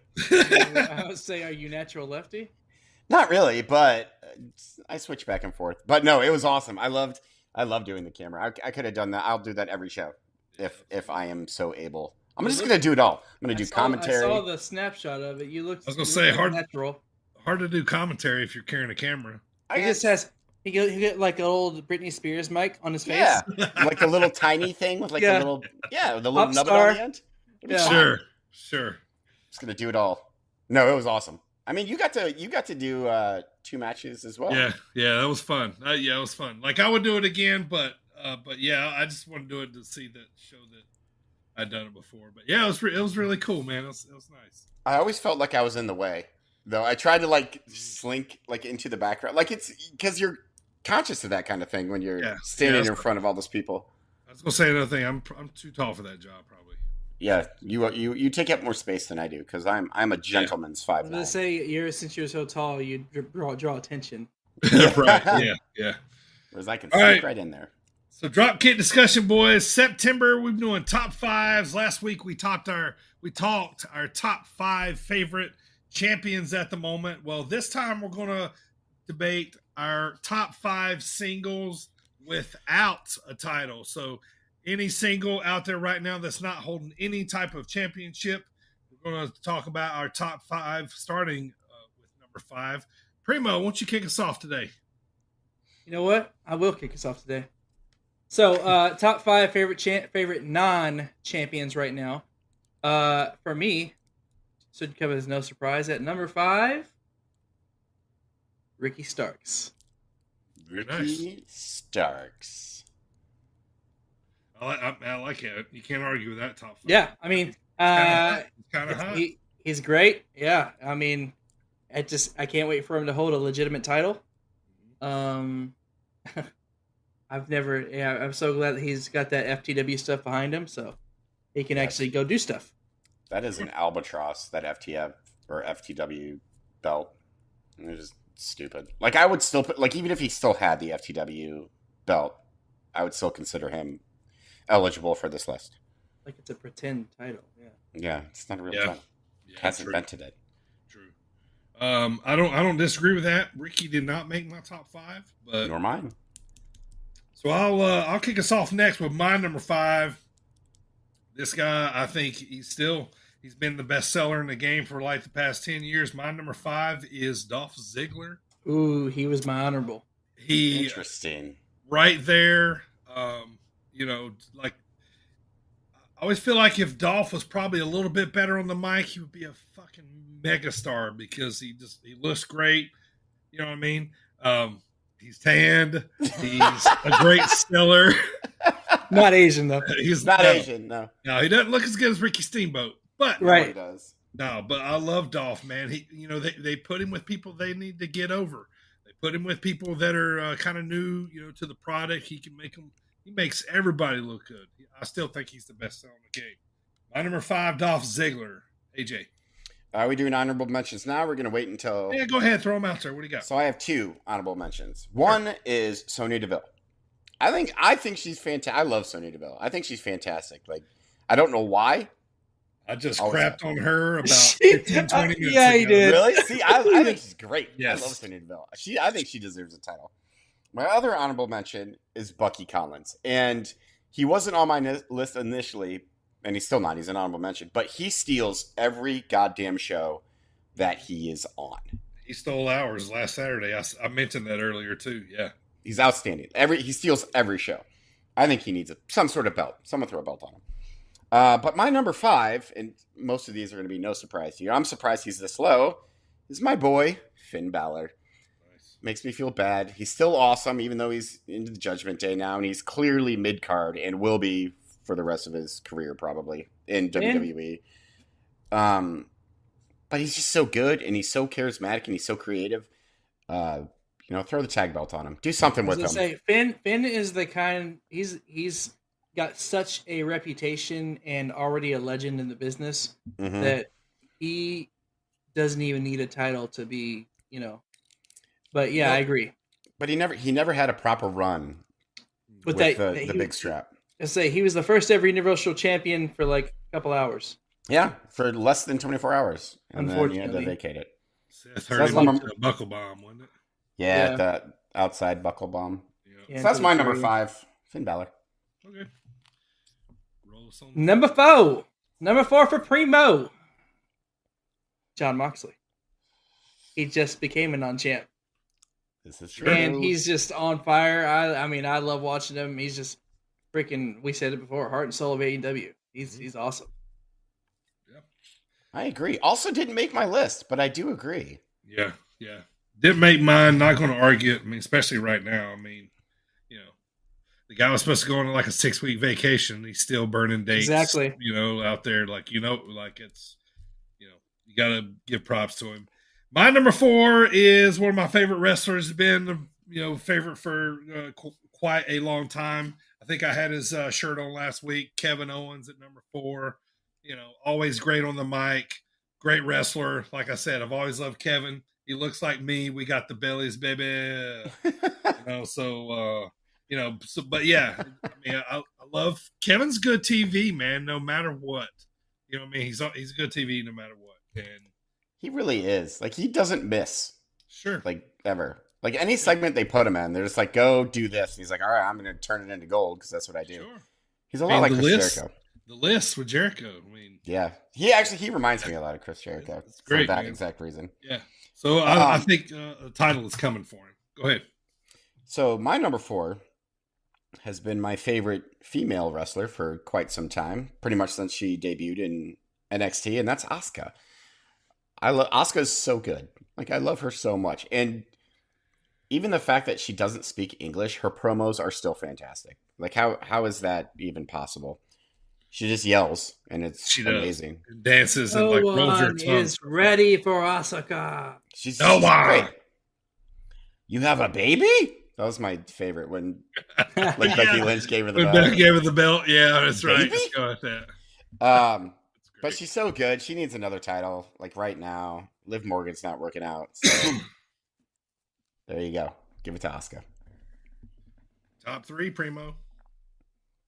Top 3 for me. Number 3, sticking with AEW. For my first 3, actually, that I've done so far have all been AEW. This one as well. No surprise, Chris Jericho. I mean, that's a personal favorite. He'll make my top 5 every time. Sure. I mean, he's possibly the greatest ever still on a roster right now. Right. I mean, yeah, he didn't make mine either just because, I don't know. Like, I feel like he's like, even though he doesn't have a belt, he's just like one of those guys that's always like top tier. So I really honestly didn't really kind of think about him. So, but I mean, he definitely should be on there. But instead, at number 3, I have one of my favorite guys. Super charismatic. I mean, I hope at some point we get Machismo, Jay Lethal, number 3. He's going to win an ROH belt probably. Here at some point, probably the TV title maybe if Joe wants to take a little break, go eat some Twinkies. But, yeah, Jay Lethal, number 3. I disagree with. I mean, I get that these are our opinions, but I disagree with that one for the same reason I disagree with Jericho. Like, neither of them need a belt, like at all. Sure, yeah. Not that anyone needs a belt. Like my number 3 doesn't need a belt, but I want him to have top one. 2 don't need a belt. My number 3 is probably won't qualify for this list much longer. That is Bryan Danielson. He's a huge part of AEW now, and he deserves a shot with that title. Like he deserved it more than anyone except for MJF. Yeah, but putting the belt on Bryan Danielson is just good business, in my opinion. Yes. He's the best wrestler in the world, and he's not too shabby on the mic either, and he's just awesome. So put a belt on him. You love him whether he's heel or face, right? Yeah, he can't be a true heel because he's so good. So put a belt on him already. Put him on belt on him already. Do it, Primo. Put a belt on him already. Right now. Put him already. I will send him Kurt. Just kidding, Kurt. I will not send him. Just kidding. See, that's why he needs to come back home. Because you're just over there waiting to give him away. No, I was kidding. Number 2? Comfortable where he is. Thank you. Top 2, baby. Let's do it. Number 2. Well, I've been saying this for a while now that I want him to have a title. I can't wait till he does. Yes. Seth Rollins. Seth freaking Rollins at number 2. I mean, he's fantastic. He's been on fire for like ever, and I can't wait till he holds another belt. Championship. Belts hold your pants up. That's true. Yes, they do. Yeah, I mean, awesome pick. For me at number 2, it was AJ's number 3. I went with Bryan Danielson. Probably best technical wrestler in the world. And he's the dude is just super over. I think he wins the title. It's a very, very safe play. They can do a lot of things with Bryan as champ. MJF feud with Daniel Bryan. You imagine MJF on a mic talking about Daniel Bryan, the Bellas, all the ammo he'd have over there. You know what I mean? Just like it, yeah. It'd be awesome. So You just make fun of vegans. yes, all that. Yeah. Fuck vegans. Bryan Danielson, he brings back the hemp belt. Oh my god. All right, AJ, who's your number 2? And we'll get to our top picks. My number 2 is the same as Primo's number 2, and that is Seth Rollins. He had one bad stretch the first time he turned face. He was just kind of a bland baby face, but the crowd really wanted it. I think his next face turn is going to be just absolutely fire. And he doesn't even need to turn face, if he doesn't want to, because he's Seth freaking Rollins. Everything he does is awesome. He has reached Randy Orton territory. And when I say that, it means he could be the most disgusting heel out there, and the crowd's going to love him. Yep. Also, he could carry the company. Right. If it's not Roman, it could be Seth Rollins. I love KO too, but I don't think KO 100% could carry a company. Seth Rollins absolutely could. Sure. Absolutely. I think maybe even more so than Roman Reigns, because I'd argue that he has helped carry the company. Yeah. Oh, absolutely he has. I just think he deserves to be the top guy, even though he's not my number 1. So I clearly don't think he deserves to be the top guy. All right, Primo, kick us off, man. Go from 5 to 1. 5 to 1. We have number 5, Ricky Starks. Absolute Ricky Starks. Give that man a title. Number 4, Jon Moxley. I'm still sour about his short title run there with AEW Championship. That whole thing was a fuck up, honestly. I agree. It's a mess. Snafu. Number 3, Chris Jericho. Number 2, Seth Rollins. And number 1, Kevin Owens. Yeah? All right. Yeah, absolutely. I love Kevin Owens. I was going to headbutt your face. Always rock. No, I really like Kevin Owens, and I especially love that he's come back and doing the prize fire thing. And dude is just he's so loved. He's so awesome. Yeah. And he looks like my brother. And he's clever as shit. He's clever as hell. Yeah. He's definitely one of the smartest people on the roster. All right, so my top 5 was Dolph Ziggler, 4 Kevin Owens, 3 Jay Lethal, 2 Bryan Danielson. My number 1, let me say this first. When I first came up with this idea, the first person that popped into my head was Miro. And I kind of digressively came back on Miro, because I put all these names on a paper, and then I kind of started thinking, okay, how I want to legit do my list, right? But I argued myself or politicked against myself and put Miro was all the way out of the top 5 now. I couldn't adjust putting him over these other guys because, I just think that all these guys just, needed a title a little bit more than him right now. Like he's going to have a title and he's great. But, I just kind of want to tell you guys that because I thought it was kind of funny. As I thought, oh, Miro, he's probably going to be in my top 2 because it's just the way I was thinking. Maybe at the moment, and then I argued with myself like, all right, he's not even in the top 5 now. But my number 1, very fair, very simple. Yeah, it's Seth Rollins, man. He's so good at everything. He's, he reinvents himself. Like I've talked about, like he's getting in that Jericho status, man, of reinventing himself, all different, shades of Seth. And, I like it when, you get a bunch of different gimmicks over, so. That's true too. Yeah. And I like that he'll have the ability in the future. He could, even now, really, he could come back. He could be the Kingslayer again. Mm-hmm. Sure. He could be any of those things that he was. The Architect. He could go back, Joker. And it's just, I love this iteration. Yeah, this is great, man. It's just so good. And I'm still sour that they went nowhere with that Royal Rumble match. Nowhere. We're still waiting for the payoff from that match. I think we'll get it. Seth won, by the way. Yeah, Seth won the match. He did. Okay. All right. My top 5 with 2 honorable mentions, which are Sonya Deville, DB, you're wrong, and Bucky Collins. Give him a bump. You just Bucky Collins. I did not. That was Sonya. That was it, Sonya. Yeah, Bucky you're wrong knows better. Number 5, my boy Finn Balor. Number 4, Asuka. Number 3, Bryan Danielson. Number 2, Seth Rollins.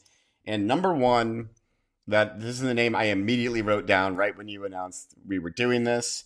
He is my favorite. He has the best entrance music ever. He's just charisma personified. And he's a legend throughout the world. It's Shinsuke Nakamura. How has he not had... It disgusts me that he has not had a... There it is.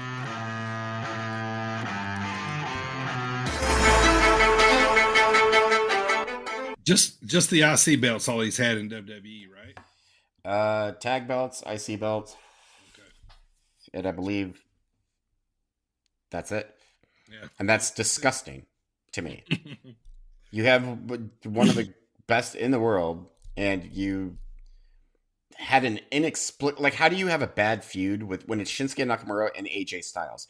How do you have a bad feud with that? But WWE managed to book them into a bad feud where Shinsuke was just focused on AJ's balls for 6 months straight, and it was atrocious. Right. Yeah, undercutting him the whole time. Yes, Shinsuke deserves low blow. And I think I'm still sticking with my prediction. It's out of left field, and it's not going to happen, but my prediction that Shinsuke Nakamura will be the one to beat Roman Reigns for one of the belts. Not both, one of them. All righty. Well, there's our top 5, boys. Next week, we're going to be talking... Top 5 tag teams not named FTR. Everybody knows they're the greatest right now. No need to argue that. Talk about that. Next week, we're going to be talking top 5 tag teams not named FTR. They can be with a title. They can be without a title. Just bring it as the reason why you think they're the top 5 in just the current, world right now. Yeah, current. Current? Yeah. Okay. Current guys on rosters. So. All right, it's time for that game show music, Primo. You're going to take over promo school for us today. Let's get it.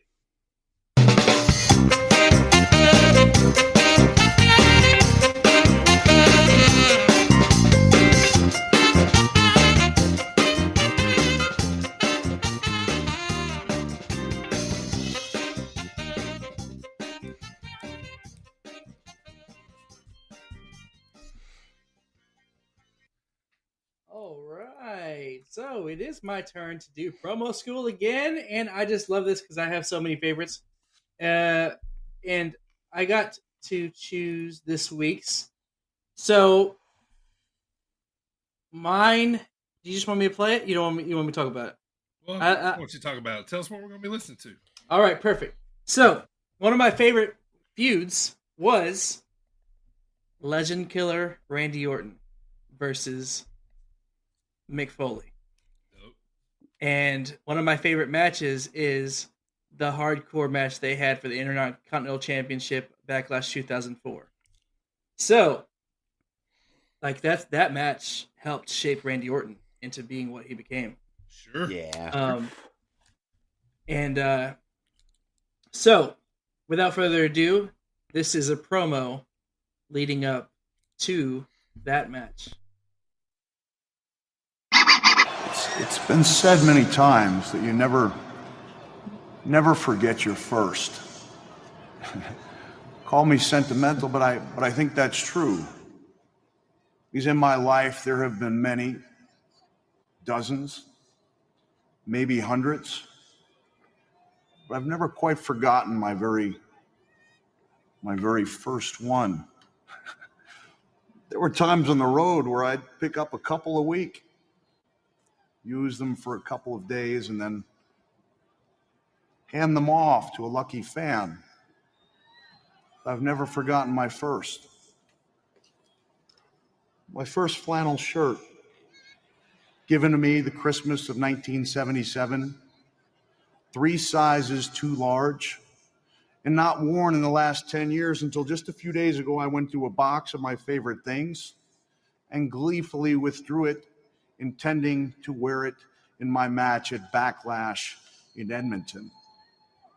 Now, it may sound funny that a guy whose name is synonymous with hardcore wrestling would become so fond, even in love, with an inanimate object. But I've always found the word hardcore really had nothing to do with chairs.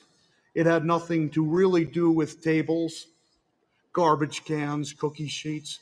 The name hardcore signified that I had an attitude that meant I was going to go above and beyond what it took to give the fans the greatest show possible. It was a word that said, I love the business and I love the fans enough to put my body through unimaginable pain. And even when I had the chance to go to Japan and take part in some barbaric matches, I did it with love on my mind. After all, in 1994, I had a 1-year-old baby girl. I had a 3-year-old boy. I had a mortgage to pay, and I did what I had to do to pay the bills. So even though some of the matches I took part in may have been described as inhumane, deep down in my heart, I rested with the comfort and the knowledge that I was doing it for love. And I swore I'd never go back. I swore I'd never watch those matches again, never watch what I put those poor Japanese people through. But in trying to recapture the fire and the passion that I thought I lacked at WrestleMania, I went back and I looked at the tapes, and I did barbaric things. I did inhumane things, but it wasn't the moves. It wasn't the barbed wire. It wasn't the tacks that caught my eye. It was my eyes. Over and over, I'd watch the tapes, rewind, play, and it was there. It was a look in my eyes that said deep down, maybe there was a little part of me that didn't mind inflicting that type of damage. Deep down, maybe there was a little part of me that even liked it. Deep down, when I heard the screams, the suffering, the agony, maybe deep down, I even loved it. Randy Orton, these were honorable men, nice men. They never spit in my face. They never conducted a calculated campaign calling me a coward.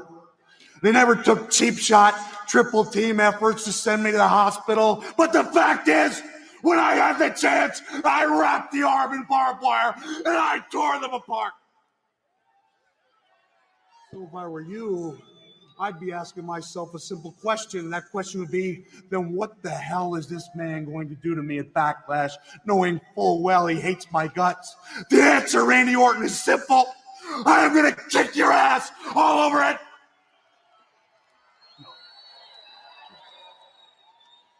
I'm not going to kick your ass all over Edmonton. Because I hear that all the time. It's become cliche. I'm going to kick your ass, man. I'm going to kick your ass. I'm not going to kick your ass in Edmonton, Andy. I'm going to be a little bit more descriptive than that. In order to be descriptive, well, I'm going to have to introduce you to another old friend of mine. Another friend I saw in my box of favorite things, Randy Orton. Say hello to my friend. And Barbie's not going to kick your ass. Barbie is going to get sunk into your skull, and I'm going to carve caverns of gore into your virgin flesh. I'm going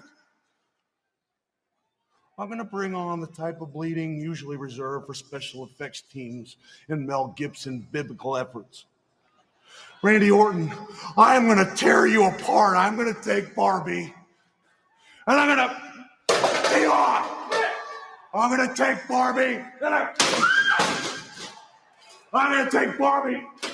I'm going to teach you what it means to be hardcore. I'm going to rip. I'm going to tear. I'm going to gorge. I'm going to possibly disembowel. And I'm going to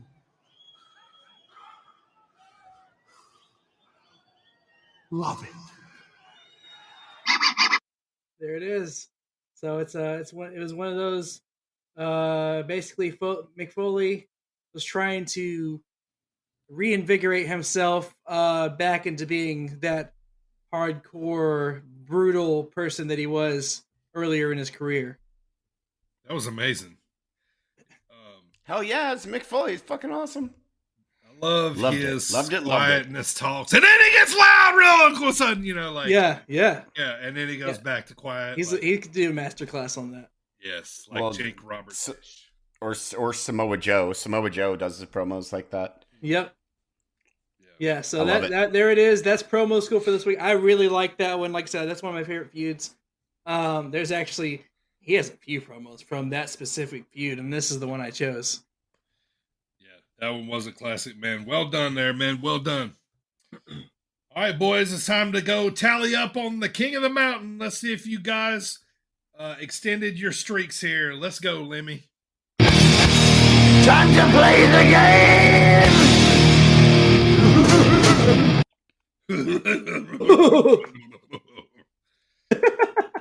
All right, boys. It's the sound I make if I accidentally taste onions. All right, so the current King of the Mountain is still Primo at 4. Current streaks, AJ is at 2, Primo at 1, and me at 0. So last week we chose NASCAR playoffs was in Kansas Speedway last week. We were choosing between the number 3 of Austin Dillon, which reminded me of Steve Austin, and then the number 48 of Alex Bowman. The wrestling reference there was Alex Wright, Das Wonder Kid. So we picked between the two. So AJ went first. He picked the 48. Primo picked the 48. And to follow suit, I picked the 48 as well. So AJ was at 2, trying to go to 3. Primo's trying to get to 2. And I'm just trying to get off the stinking ground here. I've sitting at 0 for so daggone long. So, all right, to start us off, let's see where the number 3 car of Austin Dillon finished. He finished 14th. So we need Alex Bowman, the 48, to finish higher than 14th. Alex Bowman finished 4th. Fuck yeah. We all get a dub. Everybody gets a win. AJ goes to 3. Primo goes to 2. Whee! And I go to 1, baby. Hell yeah. Good job, DB. Yeah, you're out of the zeros. I'm out of the zeros, man. All right. This one's going to be a fun one, boys. We're jumping over in Primo's wheelhouse, but not quite Primo's wheelhouse.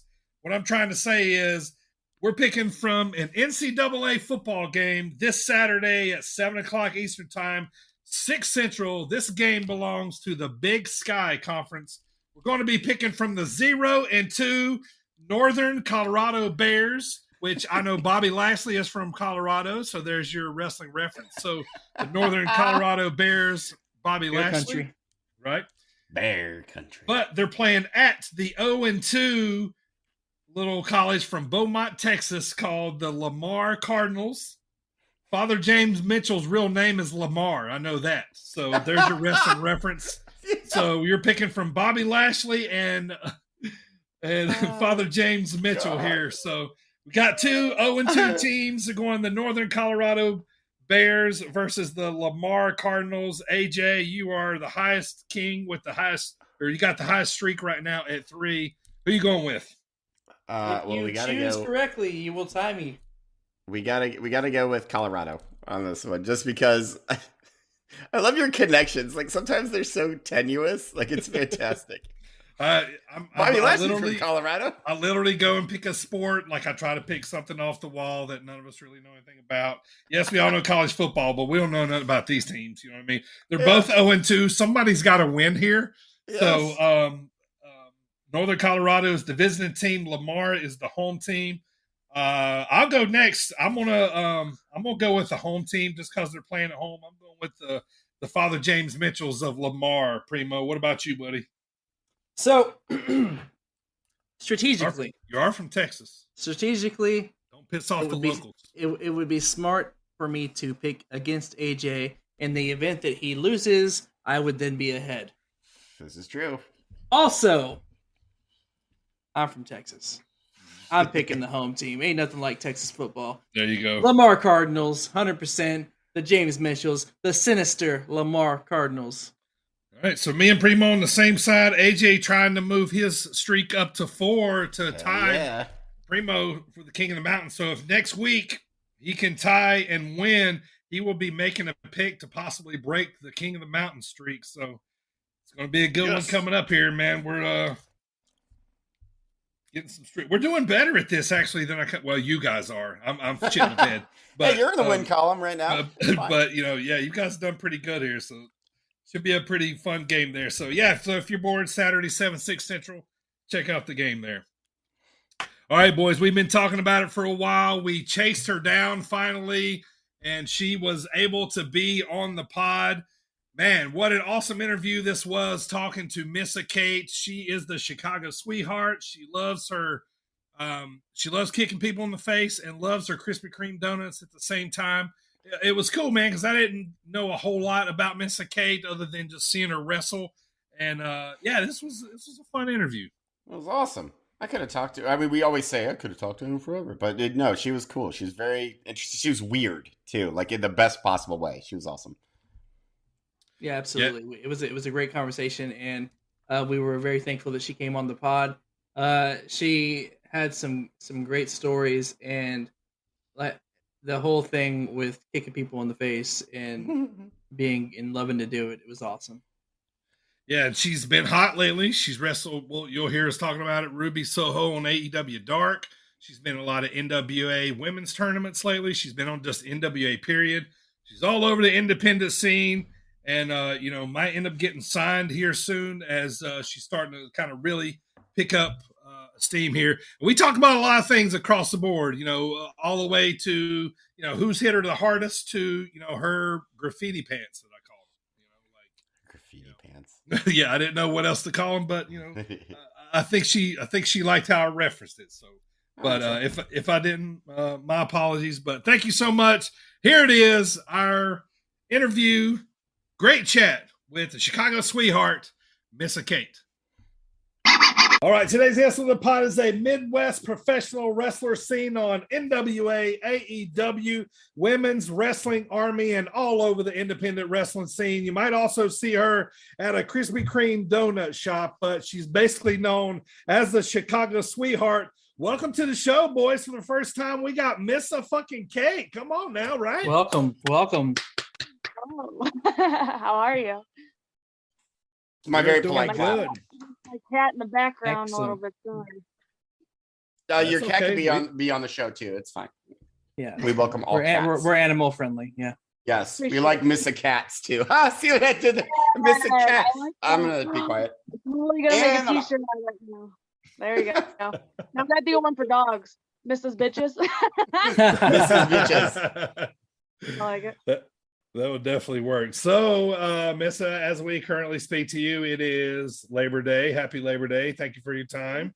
How's your weekend going? Did you catch some of this Chicago wrestling craziness going on this weekend, man? In your backyard, right? Pretty much. I mean, yeah. I actually flew in Thursday morning I was at NWA for the pay-per-view the previous weekend. That in St. Louis. We drove to Nashville, which is like a 5-hour drive. Monday morning, had tapings Monday, Tuesday, Wednesday, flew home Thursday morning, had practice Thursday night, had AEW Friday. So yeah, I had a fun week. All right, I'm gonna stop bitching about my weekend now because that's like nonstop. That's some rock star shit right there. That's That's what I love. I love it. That's right. So, so that leads me right into my next thing is like, you're a busy woman. I feel like I'm seeing you all over a lot of different wrestling promotions, genres. Let's talk about that right now. It seems to be a hot time for you, Missa. I mean, everybody, kind of always talks about like, my career, pre-COVID and my career post-COVID, and that whole, thing in between. But you're pretty hot right now. Like you're getting a lot of bookings. Let's talk about that.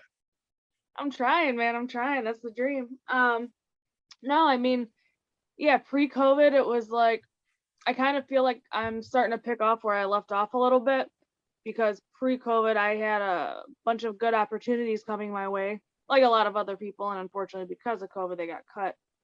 So now that we're kind of finally coming out of that and everyone's kind of getting on this indie wrestling crave again, and where we're getting shows every weekend, I'm like, I feel good. I'm like starting to be like, okay, I'm back to normal a little bit here. So I don't know. I'm very fortunate and happy that so far I've been able to work with AEW NWA. So yeah, and then just getting, I don't know, I said it like that, and getting to wrestle more places and different people and stuff like that. That's the part that's fun to me. Yeah, for sure. So, let's rewind. If anybody's listening, Missa Kate, for the first time, how long you been wrestling? Tell us who trained you and, how the ball got rolling for you here, so to speak, to get you where you are now. So pretty much I had no idea of indie wrestling. Like most people, I thought it was very much like, oh, WWE is the only place to go. So in my head, I had to go to like Olympics for soccer to get noticed by WWE or something.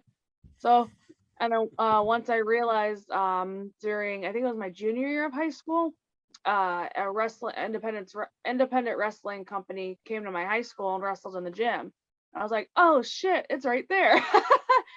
So it can happen here, right? Yeah. Right? It's crazy. I had no idea. And what company was it, really quick? Sorry. No, you're fine. Chicago Style Wrestling. Okay. Cool. CSW. Yeah, CSW. So that's where I ended up training. And I trained there for around 8 months before having my first match. And my first match was May 19th, 2018. Which again, wrestling nerds, May 19th. So with Kane.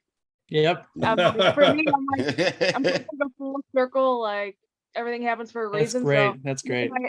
In my own head, I'm kind of like marked out. I'm like, oh, that's kind of cool. But yeah, so I was originally trained by Steve Boz, very old school type of way, before transitioning to freelance under Bryce Benjamin. And been training with him. Continue now. We are now away, and we are at Golly instead of freelance. And I think that's been like almost 2 years as well. So I think almost 2 years I've been doing this is my 5th year going into it. I'm not good with time. I'm just like, yeah, I'm doing something. So I'm doing things. It's fine. Yeah, I'm doing stuff. I'm wrestling. That's what matters. Yeah. Like I feel bad sometimes because everyone keeps track of all their matches. And I'm like, I just kind of do it and go. I don't know. It's like a weird hippie in me, maybe. I don't fucking know. Right. You're a free-spirited wrestler, so to speak. Yeah. Right? There we go. Yeah. But okay, so you didn't know indie wrestling existed. Okay. So who did you see on TV that kind of sparked, so you had to see somebody on TV before that, like who was you watching going, wow, I kind of want to do that. And then once you've seen wrestling happening in your backyard, you kind of like, oh, I can learn how to do that, but who was the first one that kind of sparked the fire inside of you? So I always say I have 2 first matches that I've seen. The first, again, like metaphor and crap, right? John Cena's debut in Chicago. I was like, oh, how funny, his debut in Chicago. And then I had a break in between in the second match that I saw. My first match was where Lita was involved between, it was Matt versus Edge, and the ladder match, loser left Raw. And I saw her, and she was getting in there with the guys. And I'm a tomboy, and I'm an only child, but I have older guy cousins, 4 and 5 years older. So like whatever they did, I did. Whether it was video games, sports, like whatever. So when she's getting in there with the guys, I was like, oh, cool. She was the first person that I kind of saw that I could relate to. Because most girls that I knew weren't as tomboy-esque, I guess. They're still like, they would play sports kind of, but they were still like hair and nails. And I was just kind of like, just throw that shit up and let's go. Like, right. But nice. But yeah, so definitely I would probably say Lita was the one that made maybe like, oh, I can do this. And then John Cena just kind of, it's John Cena, so I feel like he pulls everybody in some way. Sure. But yeah, him being a goofball is what drew me into like, oh, I could have fun in this. So. Right. I love that you just referenced, like, because normally people like try and go for like some sort of like fake, like, I don't know, like indie cred, like my first match that really got me into it was, some obscure indie wrestler. You're like, no, fuck that. John Cena and Lita are the two that got me. It seems more honest, it seems better. Well, yeah, I feel like I don't know. It's maybe like it's an old school mentality, but I know a lot of people that were trained old school. Like, I don't know. I was gonna say society. That's not the correct term. But like old school kind of communities, we'll say maybe. I don't know. But yeah, they were kind of like, oh no, your history and like yada yada and all this stuff. It's kind of like ingrained. So luckily I'm me, and I'm just kind of like, well, I don't really give a fuck. I know who I like, so I'm like, I'm not gonna be like, yeah, Ric Flair. It just never. I wasn't even born, so. That's fair. Yeah, neither were we. Like, yeah, I get what you mean. It's still a thing, but I don't know. People have their own things, I guess. Yeah. From watching you wrestle, Missa, like I love the physicality of it, but I kind of love, like you post a lot of videos of you rolling with a lot of different guys, and you make it look so smooth, and that kind of stuff. But, in your opinion, what's the best part about wrestling to you? And then what's the worst part? I'm assuming probably the bumps, but, in your opinion, maybe the travel, I don't know. Yeah, the travel sucks. I don't know. The best is probably going to be the different people that you meet, honestly, because I feel like I found, like when I was growing up, I didn't really have a lot of friends that liked wrestling. So now I'm totally nerding out. But now I'm actually the one that's kind of like the outsider, because my friends are even more nerdy into stuff. And I'm like, I don't know who you're talking about. I'm sorry. But yeah, so stuff like that, and just, I don't know, you kind of feel like, oh, these are my people, sort of thing. Like, you guys get me on a certain level that other people don't. Sure. So that's really cool. And then getting to travel is like the benefit and the curse. I get to travel, so I get to meet new people and see new places if I have time. But on that, you also have to either like drive, like say this Sunday, I'm pretty consistent with MAW recently, Midwest All-Star Wrestling in Minnesota, and it's about 5 to 6 hour drive from me. So depending on the day, if it's a Sunday show, sometimes I'll drive in that Saturday so I could crash, have the show, which is usually earlier in the day on Sunday because it's a day show, and then drive from the show just straight home 6 hours. Or if it's a Saturday show, doing the opposite, where you're driving straight to the show, having the show, crashing, then driving home the next day. But yeah, just sitting in like a stationary position all the time, and I'm like, I already have tight hip flexors because I went to school and I had an office job prior to quarantine. So yeah, my hips are freaking tight. They don't appreciate that. So I'm sorry, go ahead, Primo. When you first started training, when everybody talks about like when you take that first bump. So when you took your first bump and you were like, oh shit, like, was it like light a light went off in your head, like this is what I still definitely want to do, or you're like, like, okay, I can't wait to kick someone in the face now? So this goes back to me being a weirdo. I don't know why I'm saying was a weirdo. I still am. Matt We all are. Hardy. Yeah. Yeah, right. That's why we're here, right? Yeah. What do you call it? Matt Hardy. They'd have the Hardy Boys channel or something like that. Like before YouTube became a thing, they had the Hardy Boys videos that they would do. And one of them, I remember Matt Hardy was like bumping on the sand. And I was like, oh, this is how I could learn how to bump. So I'm like in my living room, no cushions or anything. I'm like, okay. So I'm like trying to train myself how to bump. So the bumping wasn't the bad part because I was already stupid and was doing that on a hardwood floor essentially. Yeah. But what did suck was hitting the ropes because there was like nothing. I can't there's nothing in the world that I can like hit that's anywhere close to that. And the sad part too is so the bumping, because you got to do a lot of bumping. So I felt it. I'm not going to downplay that, but the hitting the ropes was definitely worse. And on top of it, at the time, my mom wasn't the biggest fan. I think she was always secretly trying to keep me I feel like she's going to want to do this one day. So she was trying to keep me distant from that. Sure. And so I actually went on my own without my parents knowing for probably the first 5 to 6 months of me training wrestling, and they didn't know. So that first week, I remember I had all these bruises on me because your body has to get acclimated to what you're doing now. And so I just remember my neck being really stiff, and how my house is set up is that once you walk out of my room, it's like the kitchen. So I remember my mom standing there, looked like Batman, right? So I walk out and I turn and I'm starting to walk down the hallway, and she stopped. And I remember she said something to me. I'm like, well, I can't just turn like this. She's gonna be like, what's wrong? And I'm like, I'm not getting to that. So I just remember what? So forcing myself to just be like, oh, just really try to no sell it and just play it off. Sure. And then just put my head back and I remember and just walk. But yeah, so hitting the rough definitely trying to hide, and it was summer too, so I was like, yeah, she was definitely probably what the fuck is wrong with this girl wearing hoodies and long sleeve shirts? But yeah. Why is she rotating her whole body to turn to the left? What's happening here? Yeah. Why is she getting a normal person? Why did she turn into a robot? So training,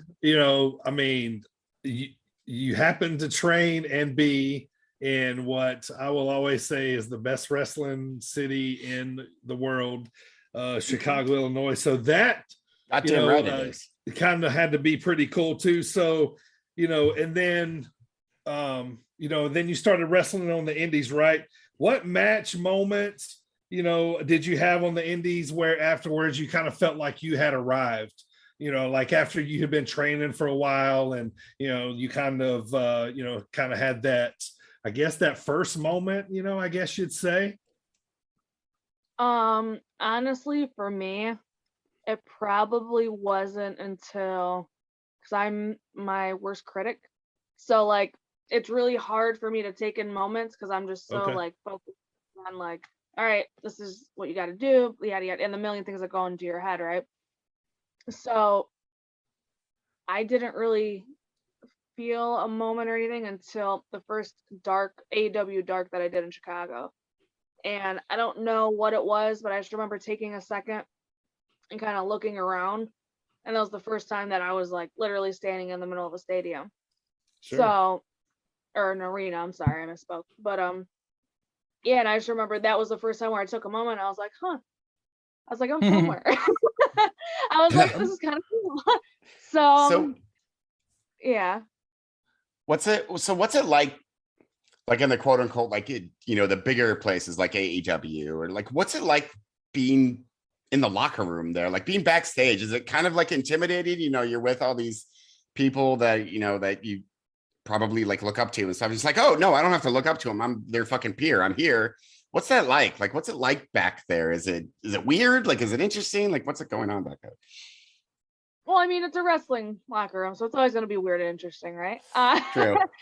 a there's good point. nothing normal ever gonna go on in a wrestling locker room. But I mean, everyone that I've encountered has been really cool. Like Ruby Soho, super sweetheart.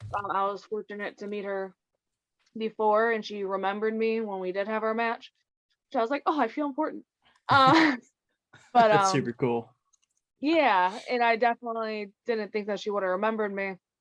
But yeah, so stuff like that, and I'm like, I was talking to William Regal, and I'm like, I never would have thought, like, oh, I'm talking to William Regal, like, you know, but man, yeah, what'd you think? You know what I mean? So yeah, it's just stuff like that. Yeah, it's not so much in the moment, but afterwards I look at it, like, especially when I'm in interviews, and they'll be like, so how was this? And I'm like, shit, I never really thought about it like that before, because again, in my head, I'm like, right now I'm trying to be like, okay, well, and like, this is my goal in my head. I'm gonna guess this is the goal in everybody else's head, that they want to go have a good match, they want to be safe, want to work together, want to have a good time. So that's kind of the mentality that I stay in. So then that way, I guess I don't really go into the whole, unless Lita's around. If Lita's around, I'm fucked. Like, I don't know. I'm pretty sure she, yeah, her and John Cena, those two would be the ones that I would probably freak out about. Did you Like, get those are the only two where, like, you would be starstruck if you met those two. Everyone else just like, yeah, hello, buddies. Like, what's happening? Yeah, I'm not. I don't know. Hello, Again, Bill Regal. Right? Like, I'm not saying it's not intimidating, because yeah, I'm still like respectful and appreciative of everything that they've done before, but at the same time, Sure. I guess I look at it more like, okay, this isn't a time to be a fan. This is what you signed up to do. So Yeah, I guess business time. I'm like, well, if I freak out right now, I'm kind of, I feel like in a way like a poser, if that makes sense, because I'm like, no, Right. this is what you said you wanted to do. Yeah. So you're here. So yeah.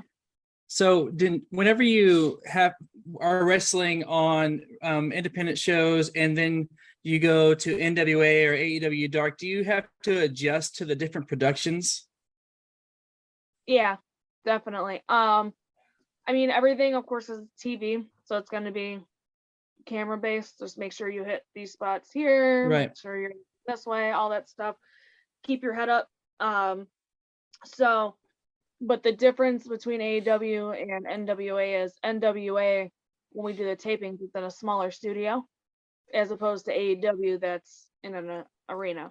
Right. So, being in an arena usually can help, I feel like, your performance a little bit more, because it boosts your adrenaline, because now you got to think, especially how arenas are set up, they're meant to, this is the nerd in me, they're meant to like bring the sound back to you, and you know what I mean? Yeah. So I'm like, you hear it that much more, and you hear the crowd and you feel the crowd, where studio, it's doesn't have the same kind of audio setup, so it's kind of like sure. That's what you could hear. Yeah, sounds like everybody's in the kitchen. Kind of, in a way, yeah. Yeah. So that's a good way of saying it. But at the same Yeah. time, I'm like, it's cool, because now it's like, all right, now I got two different challenges to do here. Mm-hmm. It's really interesting. It is cool. So tell me, I don't know if you heard me. Did you get to meet Tony Khan? Did you get to see him or meet him? Oh, I didn't know how that works. That's okay. So he's very busy. He runs around a lot, as he would. So unless I have to talk to or encounter someone, I kind of be in my own bubble, because I'm like, I don't want to fuck up somebody else's job, you know, if they're in the middle of something. Yeah. Just as if anybody, you know, if you're in the middle of doing something for your job, you don't want to be interrupted.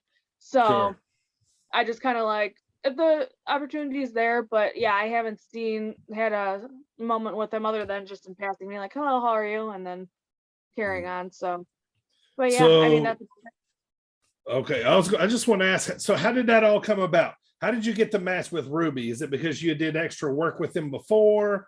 You've been recommended by somebody? Like, I know how it usually works when when they're in Chicago, when they're in town, you know, how they use extras. But, did you guys, does talent sometimes ask for, say, like, local independent wrestlers to work with if they want to work with somebody? I don't know that part, because I'm on the end of like, I'm kind of like, I feel like it's almost like a lineup on a wall, and it's kind of like, hey, you, yeah, over here. So not literally. Get in there. Yeah, right. You know what I mean? To a degree, it's kind of like, oh, I'm just here if you need me for something. So I don't know if it's the talent requesting, like, hey, can I have an extra? Can I have that extra to have my match with, or enhancement talent, whatever you want to call it. But yeah, so as far as stuff like that goes, I don't know. But as far as me going to AEW, yeah, they reached out to me, and fucking awesome. right, yeah, I know. And my mom, and this is where it's funny because she transitioned to when I first started to like she did not want it was not a fun conversation to when I went to AEW. She's like, oh honey, like yeah, well I'll help you with your plane ticket and your hotel and all this other stuff to get there. So it's really funny now, like watching the 180 that she'll still ask me. She's like, are you done yet? Like, are you done yet? So she's like, like right now I'm winning her over because she's a big Smashing Pumpkins fan. So working right now, she's like, oh yeah, how's it going? You know, you guys doing a good job? You need anything? Wait, your mom is a Smashing Pumpkins fan? Her mom's probably a 90s kid like me, man. That's fantastic. My mom was born in 73. Wow. Oh yeah, I've only got about your years, age, DB. Yeah. So yeah, 90s grunge, man. That's us. Yeah. Yeah, and Love that's it. what I kind of grew up on too, because that's what she listened to. So very much 90s grunge into like early 2000s alternative rock. That's like my sweet spot. I hear that Billy Corgan is like the most soft-spoken person ever. Is that true? Like, have you met Billy? Like, I heard he's very, very polite, very nice. Like, not what you would expect. He was super sweet. So my mom, because I felt bad, I was like, because quarantine and all that stuff work, right? And I was like, I wasn't around for her birthday. I was actually doing tapings and I didn't really have money to get her a present. She's like, if you get me a picture with Billy Corgan, we'll be set for like a while. So kidding. I was like, listen, all right. I'm like, well, I didn't say listen. Listen, Billy, all right. This is how it's gonna go down. Listen here, Let me tell you something, brother. Yeah, exactly. No, but I was just pretty much like, hey, how's it going? I was like, my mom's like a giant Smashing Pumpkins fan, and it's her birthday tomorrow. Can't you mind if I get a picture? He was like, of course. And he thought it was like sweet and stuff like that. So he was really cool. That's dope. All right, let's hop off of wrestling for a second, Missa. Let's talk about an obsession you share that we all share. Let's talk about donuts, in specific Krispy Kreme donuts. Yes, you make it known that you are a big Krispy Kreme donut fan. There's a rumor that there might be a candle you can buy on the internet sponsored by Missa Kate, and it's and it does smell like a glazed donut. No joke. I need to get more. It's amazing. I burnt that thing out like immediately because they sent it. Get it, candle. They sent it in the mail to be like, to test it, be like, hey, do you approve? Which I thought was really cool. And I was like, oh my god, yeah, the thing was gone in like less than a week. Like I burnt that bitch out. It was so good. Oh, that's great. They are available right now. I'm gonna order one. Yeah, I just sent the boys the logo there. It's very Krispy Kreme inspired. I grew up near a town near Charlotte, North Carolina, where the original Krispy Kreme came from. And Krispy Kreme in those days are like what like Chick-fil-A is now, or Portillo's. There's constantly a fucking line at that motherfucker, right? And so especially, and then they created, I'm old enough to remember they creaid like, the hot now sign, and that made it worse. Like if that line's on, man, like, but just when, seeing that, it always makes me laugh, always makes me think of home. I moved away from North Carolina to Illinois about 8 years ago. So the obsession of wrestling and donuts. What's Missa Kate doing other than that? Like what else is on the agenda? I mean, you got a shoot job. We were talking about that. You're a personal trainer. If you want to talk about that too. Sure. Right now I currently, one gym that I work at is Export. It's like, you guys might know it. It's more of like a Midwest kind of gym chain. Yeah. Yep. But yeah, so I never realized that until I go out of town, and I'm like, oh yeah, I work at Export. And everyone's like, what the fuck is that Export? Yeah, they don't exist. They don't exist outside of this little bubble. Yeah, I never realized that. Because over here, there's one every freaking corner. Mm-hmm. But no, yeah. So I worked there, and then I also train outside of there on my own. So, And then when I'm not doing that, I try to have fun, do some photo shoots with some friends. I'm always like a creative nerd, so I always want to try to come up with different photo shoot concepts to do. So I'm like, I have yet to do a Halloween one. So I'm trying to figure out, and I got to find a good photographer to do like some fun Halloween shoot. 'Tis the season right now. What would you dress as a holiday? If you say Jack Skellington, I'm gonna end this interview right now. Jack prematurely. Skellington. God damn it. Well, see you guys later. I'm out of here. But there is in the future, I'm definitely gonna have a Nightmare Before Christmas themed gear. Just we're getting there. I got too many ideas coming on. So, but that'll All right. But Let's no, talk I don't about that know. though. What's up? The graffiti pants. I don't know other way to describe them. I mean, where do you get the inspiration from those? It's kind of like nobody else kind of wears those but you, so it kind of makes you stand out, But yeah, I always call them graffiti pants because I don't know like any other way to kind of describe them. But they're always cool, kind of creative, like different. Is that what you mean when you say you're going to get like the Halloween themed? You're going to kind of put them on your graffiti pants, so to speak, that kind of graffiti pants. Yeah, right. A little bit. So like that's definitely an idea. I'm kind of like changing in and out now, mainly because I underestimated how hot sweatpants are to wrestle in.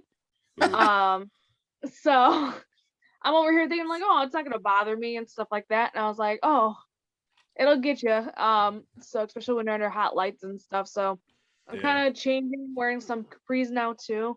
Not saying the sweatpants are totally gone because they're still fun. I feel like there's still a lot that I could do with them.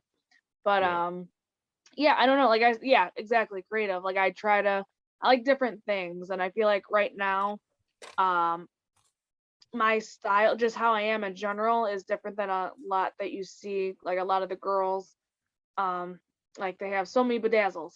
Like I can't tell you in the ring how much glitter and bedazzles there are after a match. And I'm just like, well, I'm cool not having all that shit on my gear. So I'm like, all right. So I like paint the graffiti. And I'm a tomboy. I'm sporty. Like I'm a little grungy here and there. So well, the new Chicago. I was gonna say the new Chicago inspired theme is fucking fire. Those are awesome. Those look really good. Like I'm always a big fan of the Chicago flag with the stars and I seen that gear not long ago. Yeah, so those are sweet. Is that like your newest gear? Yes. Yeah. So that's kind of gonna be my new blueprint moving forward a little bit. But I have other ideas. Like it's so bad that like this idea is kind of like old now that I'm just introducing. Like I'm already like kind of maybe like a year ahead in my brain, which I don't know if that's a good thing or a bad thing, but you'll see that when that comes out. But but I have a lot of fun ideas, and as I was saying, like the Jack and Sally kind of inspired gear I want to have. But the Chicago gear that you saw, the capris, they actually were going to come out different before. There's a lady over here named La Lucha Lady. She does a lot of work for AEW girls, even guys, and I'm so happy she's like global now, because she first started at Gali with like a few people making gear for her, but now she's ventured out. Yeah, she's awesome. She helped me out in like a pinch because she's super busy and she's super sweet. So I just told her like a main idea. She's like, oh yeah, that'll be easy. So I was like, to me, I'm like, that'll be easy. I'm like, okay, if you say so. I'm not making it. So, but the original idea that we had was different than what it turned out. But I'm like, what it turned out to be like was way better. So it's very happy. Billy Corgan was a big fan, of course, because Chicago. So yeah, of course, sure, yeah, awesome.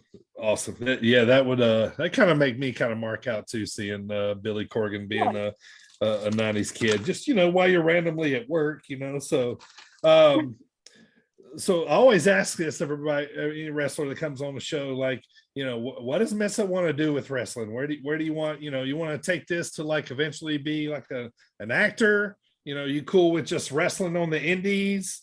What's the plan at the moment? Oh God. Well, right now, just kind of, I want to travel as much as I can and get as much experience and stuff like that. I'm fortunate that Ricky Marvin will come here every once in a while, so I'll learn some lucha stuff. But I do want to eventually travel to Japan, Cool. train over there, maybe wrestle in the UK, learn what they have there. I had a Soraya night seminar once.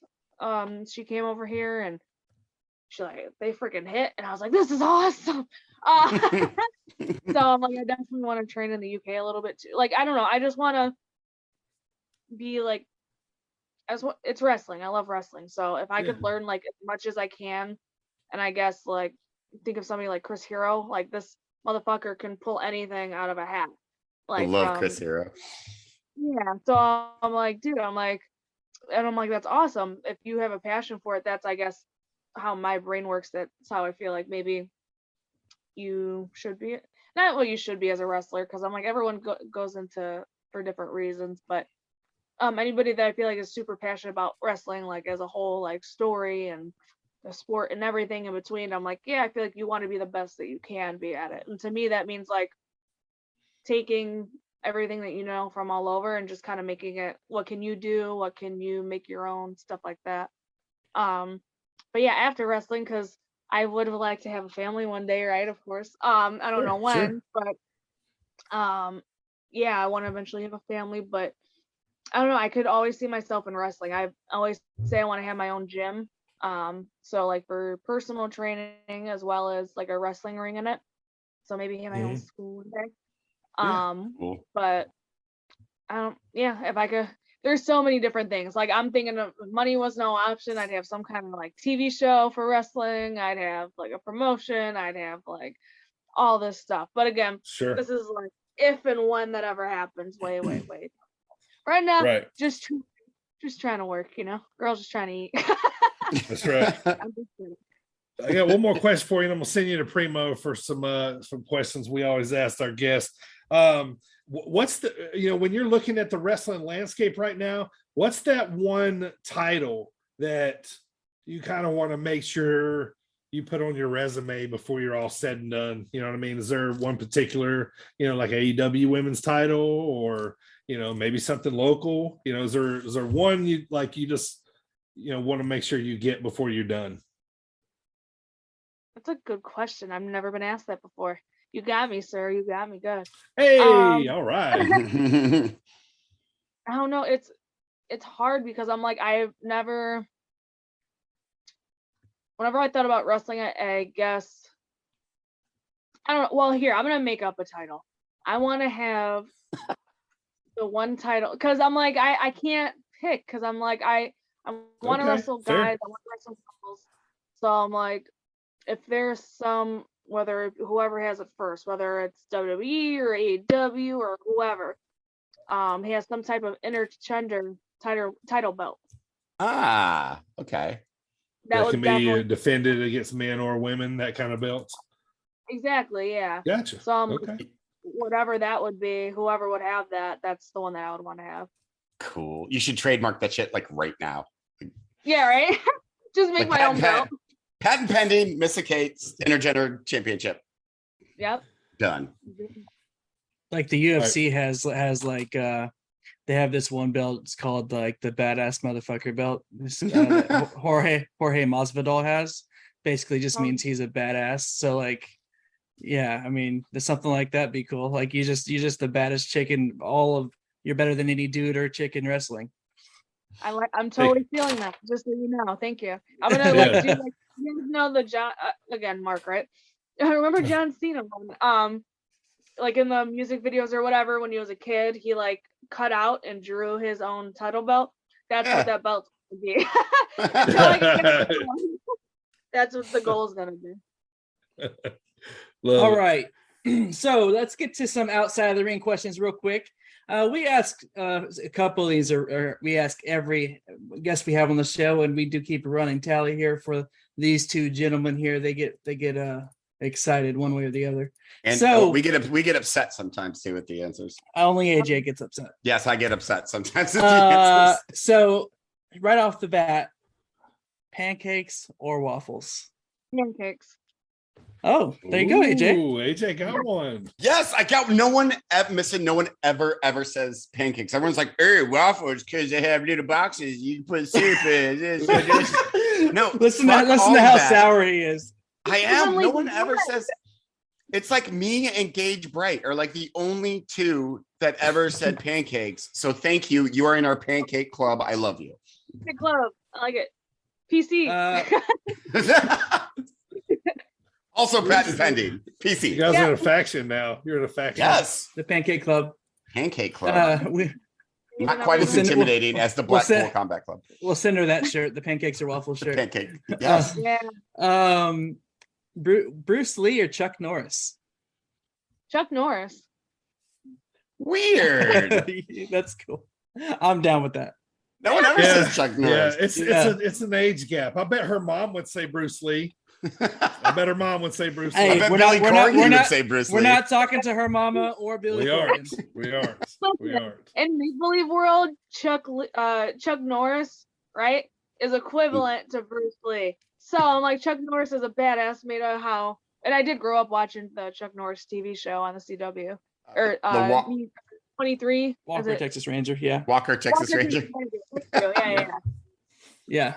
That's like gospel to me. I'm a Texan, so that's gospel. There you go. So if somebody were to approach you today and say, listen, we want to write a biography about you, what is the title? Fuck.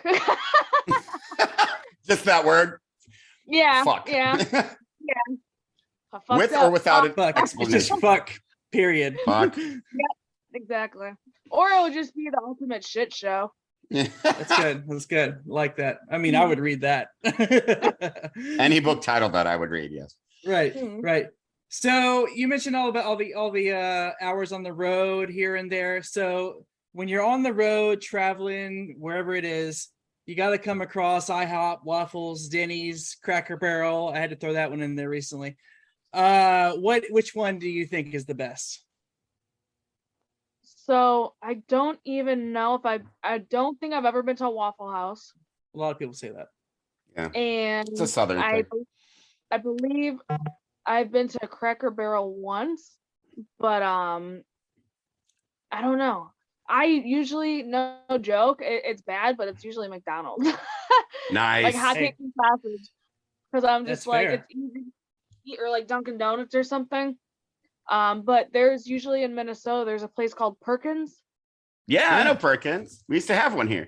Yeah, whenever I go to Minnesota, it's usually there. Oh, I wish we still had a Perkins. Well, there's one in Champaign. I'll tell you that. I don't know if it's still open. It's not on campus, University of Illinois, but it's close. You'll have me looking at it next time I drive by it to see if it's open or not. But yeah, definitely. Yeah. Perkins is kind of a little hidden gem, if you will. Hidden gem. That is your look. Are there any, do you have any weird food combinations? Like, I don't really can't think of any right now. Like, I guess ranch eggs on and eggs. Eggs and ranch dressing. That's the one. That's the running one we use. A ranch on eggs. Do you have any weird food combinations? And are there any foods that you will not eat? Weird food combination. Shocker, right? It's gonna be a Krispy Kreme bacon burger with barbecue and guacamole. I love that. Ooh, see, I was all in, and then you said bacon, barbecue sauce, and guacamole, and that's a hell of a spin. Get on the trolley there, DB. Come on, that sounds delicious. No, I want to try it. Like that. That's so many mixed flavors. Yeah, goddamn right. Especially as a female, when it's like that time of the month, I'm like, I'm fucking down. You're just shocking the senses. Oh, just don't be around me. I'm just like, give me just kidding. No, and then I'm sorry. What was your other question? Is there any foods that you will not eat? I don't like broccoli. Okay, nice. That's fair. I'll have Brussels sprouts. I'll have cauliflower, green beans, asparagus, onions, mushrooms. Will not So you have don't broccoli. like a lot of green thing. Okay. Oh my! Can we be friends? Because the sight of broccoli, cauliflower, and green beans makes me angry. Like if it's on the table, I'm like, I will get angry right now unless this is taken from my sight. I get angry at those foods. I like all the other stuff. I like all the other stuff. It's just broccoli. I could do Just green broccoli. beans. Flour. Oh yeah, just Brussels sprouts. I'm that way about onions. I can't stand onions. Love onions. Are there any? Do you have any pet peeves? So like chewing loudly, slurping a straw, anything that just set you off? What's that? I said, you mean like this? Yeah. Because I've been doing it the whole time. Ooh, pet peeves. I don't know, just just very uncourteous people, I guess. That's it's fair. just like little things. Like, okay, we'll say driving. Here's the main one. I don't know what the fuck people's like new deal is ever since quarantine came back. But why is it that you're in the right lane and you have to swerve to the left lane to make like a right? Like, it makes zero fucking sense. Like, that's like a new thing. And no turning signal, of course. Like, why would there be a fucking turning signal? So I'm like, yeah, you're literally in your lane. You're not driving. You're driving like a little fucking Beetle. Like, why? You're not a freaking 18-wheeler. Why are you coming in my lane to? Yeah, pet peeve. it's like people forgot how to drive since they didn't do it for so long. Right. Like They took off. Like I work in a bar, so like for the longest time after quarantine, it's like people forgot how to be people. Like they forgot how to like interact with like other people, and it's amazing to watch. And actually, that's a good example of it, is like people just being like, oh, I want to turn here, and then not taking into consideration anyone around them or the safety of others or anything like that. It's like a weird phenomenon. Like, fuck grandma. Yeah, no, she's fine. She has brakes. We can fuck her. All right. One last question outside the ring, and then I'll send you back to the other guys. We are now starting to round out the last part of 2022, and then going into 2023. So what is your vibe for the rest of the year, maybe next year, and maybe short-term goals towards the end of the year and maybe starting the new year? Well, I can't tell you that because it's kind of more fun if it's a surprise, right? Okay, that's fine. Fair. But, Can you give us a hint? I definitely have like a lot of cool things in store. If everything goes in plan, knock on wood, right? But right. Yeah, I don't know, just going into the rest of this year, just I know I have a couple cool bookings, and there's the NWA pay-per-view that's gonna happen in Louisiana, which everyone should keep an eye out for. Mm-hmm. So I'm excited for that. But yeah, just kind of other places that I can go, other people that I could wrestle and stuff like that, but also trying to evolve myself as a character. That's definitely something that I'm focusing on. Also trying to challenge myself in the ring a little bit more for a couple little things. But yeah, so cool. Hopefully I'm hoping to end this year strong so I could come back better next year. Awesome. So I always like hearing this answer from athletes and wrestlers and stuff. Do you prefer, like, what's more fun, face or heel? Like, what do you like working more? For me, heel. Really? Now, yeah, before I liked doing, when I was baby, I liked doing baby because I felt like it was easier in the sense, well, maybe not for everybody, but as far as like getting sympathy, I like to sell. And again, Lita, Team Extreme, those guys sold like freaking maniacs, even John Cena. So I'm like, because I'm a weirdo and I like to purposely like look like I hurt myself to get sympathy, right? Sure. But I'm like, that was fun for me and that was kind of easy for me. But getting people to like you, that's something kind of different. That's the part that I would struggle with that. Because naturally I'm just like, I've always been told like they're like, in the most biggest compliment ever, you're really good at being a bitch. So I was like, okay. So yeah, being a heel is like a lot, right? But no, being a heel is like a lot more fun. And I feel like especially you kind of get to be in the ring what you aren't in real life. You know what I mean? So it's like you get that disconnect. Like, okay, this is character time. This isn't like Melissa out here. So you get to think about that shit that maybe your client pissed you off in. It's like, hey, how can I be You know what I mean? Nice. Stuff like that. So it's kind of like, but not actually hurt the person that you're working because it's not their fault. But yeah.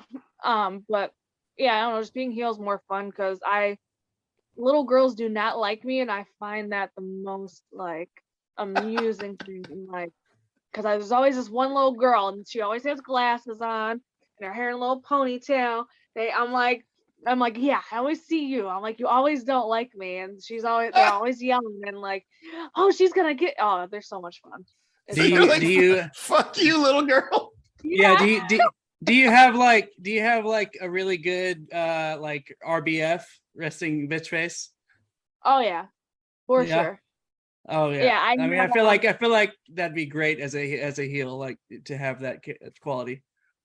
Oh yeah, it helps.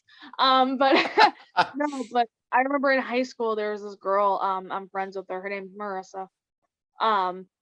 She was like, yeah, after we became friends, she told me, she's like, yeah, no lie, I wanted to be friends with you because kind of scared of you because you have a bitch face. She's like, and then I met you and I found out you're a total fucking goofball. So she's like, good move. But yeah, I just think it's funny because I'm like, it runs in my family. My mom has it too. Oh, that's dope. All right, so I got some questions for you here, Missa. We're gonna get you out of here. What is your favorite Chicago venue to wrestle in? It has to be Logan Square. Really? Just because, yeah, the feeling in there, it's very intimate, but yet somehow feels massive, and you could literally feel the crowd. Like it's right there. You could, again, how we were talking about how the arenas are set up. Same thing with Logan, I feel like, because it's an older building, how the noise works in there. It's just all, especially for wrestling, it's so much fun. All right, your dream opponents in a triple threat match. Missa versus who versus who? Does it matter if they're currently wrestling or not? No, they can be dead or alive. Any match you want. I feel like me, Lita, and John Cena would be pretty interesting. Dope. That's I awesome. could have guessed that answer. Right? Wait, is one of them dead? Like, why did you preface that? Do they have to be alive? Did we miss something? Well, because I was thinking, I was like, because it's hard. I know that's the easy go-to because that's the default.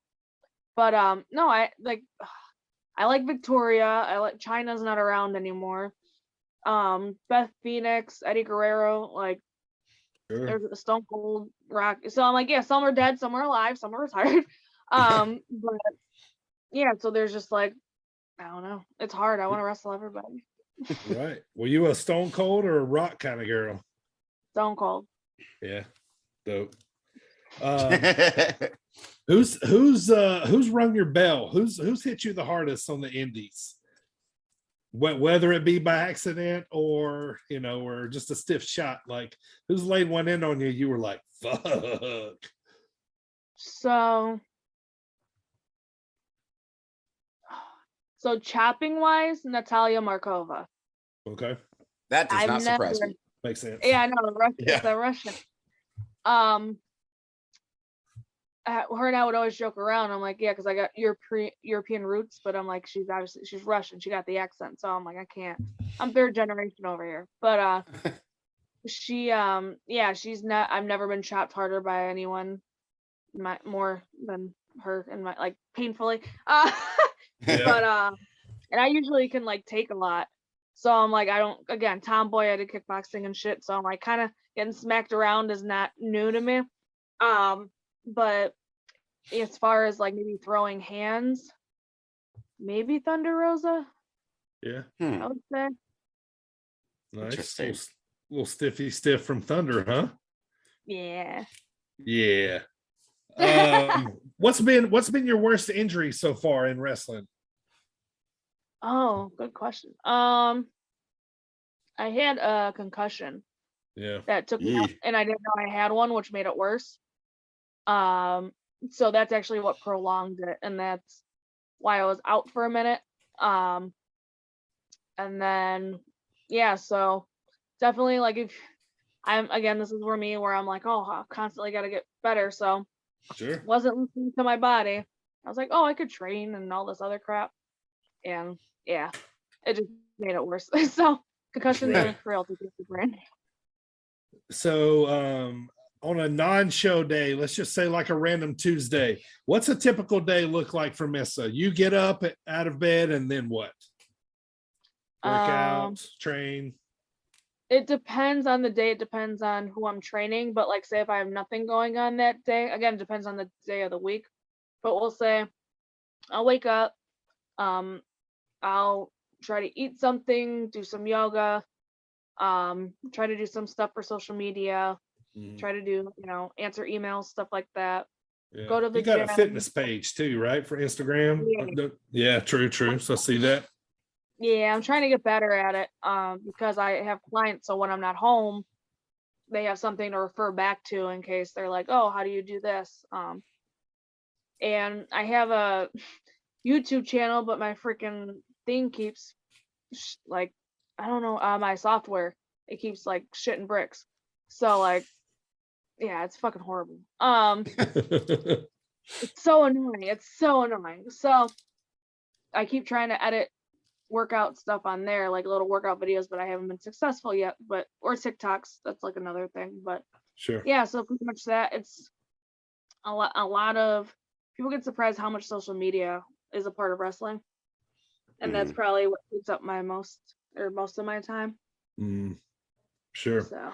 Self-promotion, bookings, wrestlers taking bookings through social media. So I'm just warning you. Sorry, my phone's on. I need a new phone. It's on 5%. It's okay. Very polite of you. You're like, oh, by the way, my phone's dying. I gotta go. It's okay. We're about to get out of here anyway. So tell us real quick before we go. How many dogs do you got? I had 2. One passed away during quarantine, unfortunately, but they were Beauty and Beast. Beauty looks like a cow, so I want to name her Moo Moo. My mom's like, I'm not yelling Moo Moo, get in the house. But yeah, I had 2 dogs. My mom currently has Beauty since I'm not home a lot. My roommate has his cat here. So. All right, Miss. So thank you so much for being on the pod today. Real quick, let us know where you're going to be, plug your socials, all that kind of stuff on the way out here before we go. All right, let's see if I can fast around this, right? Missa Kate 11, Instagram, Twitter, Missa Kate, YouTube, Missa Kate, OnlyFans, Missa Kate, Pro Wrestling Tees. Just look up Missa Kate and I should pop up somewhere. There you go. Thank you so much for your time. Miss, keep repping Chicago the best way. We love seeing you on NWA, love seeing you on AEW, and we're going to be seeing you more. And thank you so much for your time today. We really do appreciate it. Thanks for being on the pod, Missa. Thank you. And sorry, my phone shit. I could have done it. It's okay. We made it. Yes, we did. All right. Take it easy. You too. Thank you, Missa. Thank you. There it is, man. We finally got to talk to her. It was a great interview. I always like to know who's really hit, I always like to ask that question. Who's hit you the hardest? She said Thunder Rosa, and like, I mean, that makes total sense, right? Like, I wouldn't want to be hit by Thunder Rosa. Fuck that. No, thank you. No, I wouldn't, but. No, the Texan, that's what we need. Yeah, y'all are stiff down there, huh? Right, absolutely. Bunch of stiffs. Exactly. Oh, man. But yeah, thank you so much to Missa Kate, man. Go check out a show that she's on. She's going to be on your TV pretty soon anyway. I hope AEW gives her a shot with a contract so she can get in that women's division. Hey, she's a fucking firecracker, man. You know what I mean? And I don't think I'd fuck with her. Like, I'd be scared. No. Like, if she's my girlfriend, I'd be scared, I think. Get kicked in the face. Sure. I mean, why not? But, I would get to eat a lot of Krispy Kreme donuts. So that'd be pretty this is true. Yeah. They need to get on board and sponsor this woman. By the way, that'll be $10 Krispy Kreme. It will. Absolutely. Primo, if you're ready, sir, it's time to close the show. Let's get it. This is the crock rockin', nickelback poppin', curls for all the girls, the Perminator, Sam Beal. And I am on the Sit Down Marks podcast, and we're going to get some perfection today, baby. Time to close the show for Primo. Reminder, we are live every Wednesday on the Sit Down Marks YouTube channel, and the audio version drops every Thursday wherever you get your podcasts. Also, we are on SportsWire Radio every Friday evening right before the... I was wondering what the fuck you were doing for a second. Oh, that's right. The number one sports radio show, Thomas Bright's Sports Report. Right before I saw Friday evening and throughout the week. Don't forget to give us a 5-star review. And if you love the pod, tell all your wrestling friends. I've said it before. Tell your non-wrestling friends. Make them wrestling fans. Tell your dog. Tell your mama. Tell everybody. And just leave some words in our when you review it. By the way, we'd like those. Also,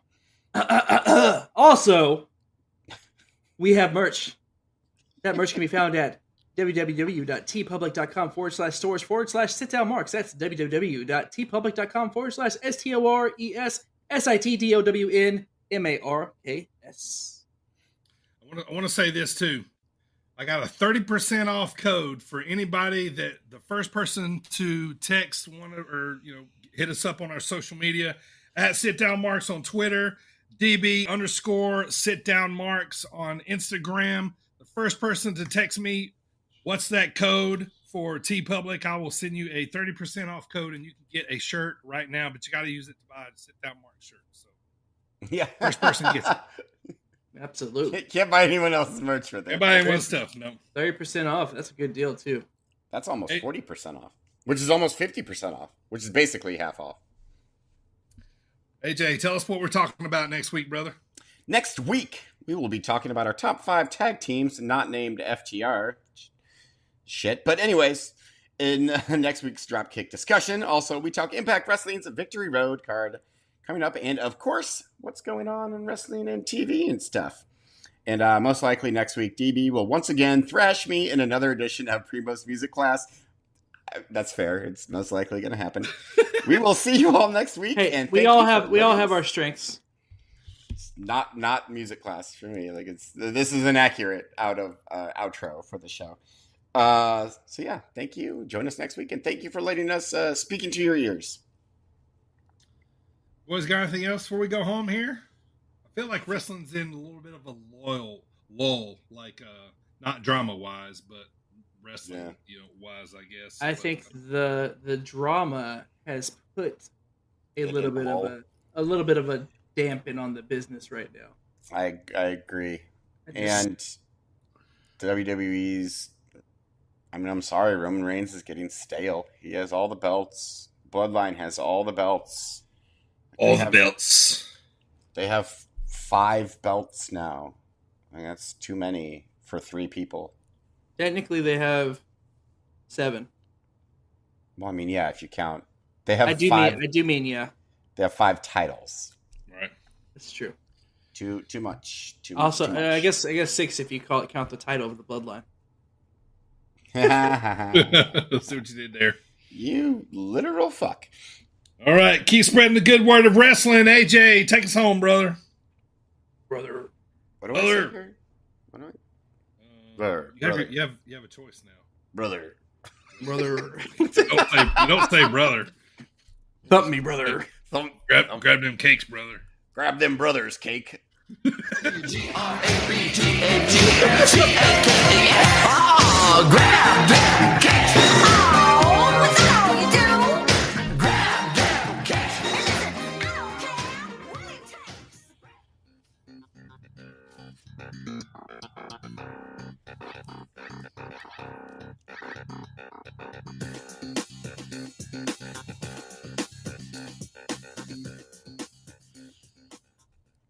All right, so you know how you remember stupid shit in life, right? Like just random dumb stuff, okay? Always. So I'm at an indie show one time, right? And Father James Mitchell is there. It's like after the show, I believe. Anyway, there's some Mark in the crowd. He's like talking to Father James about this and that, He goes, and I'm standing like literally 2 people from him, so I hear the whole conversation. He goes, this guy's talking to Father James Mitchell, and he goes, is your real name Jeff? He goes, no, It's Lamar. And that's why I remember his name was Lamar. Since then, it's fucking stupid, but you know, Jesus Christ. It's dumb. It's so dumb, but now I'm never gonna forget it either. Yes, Lamar. Top guys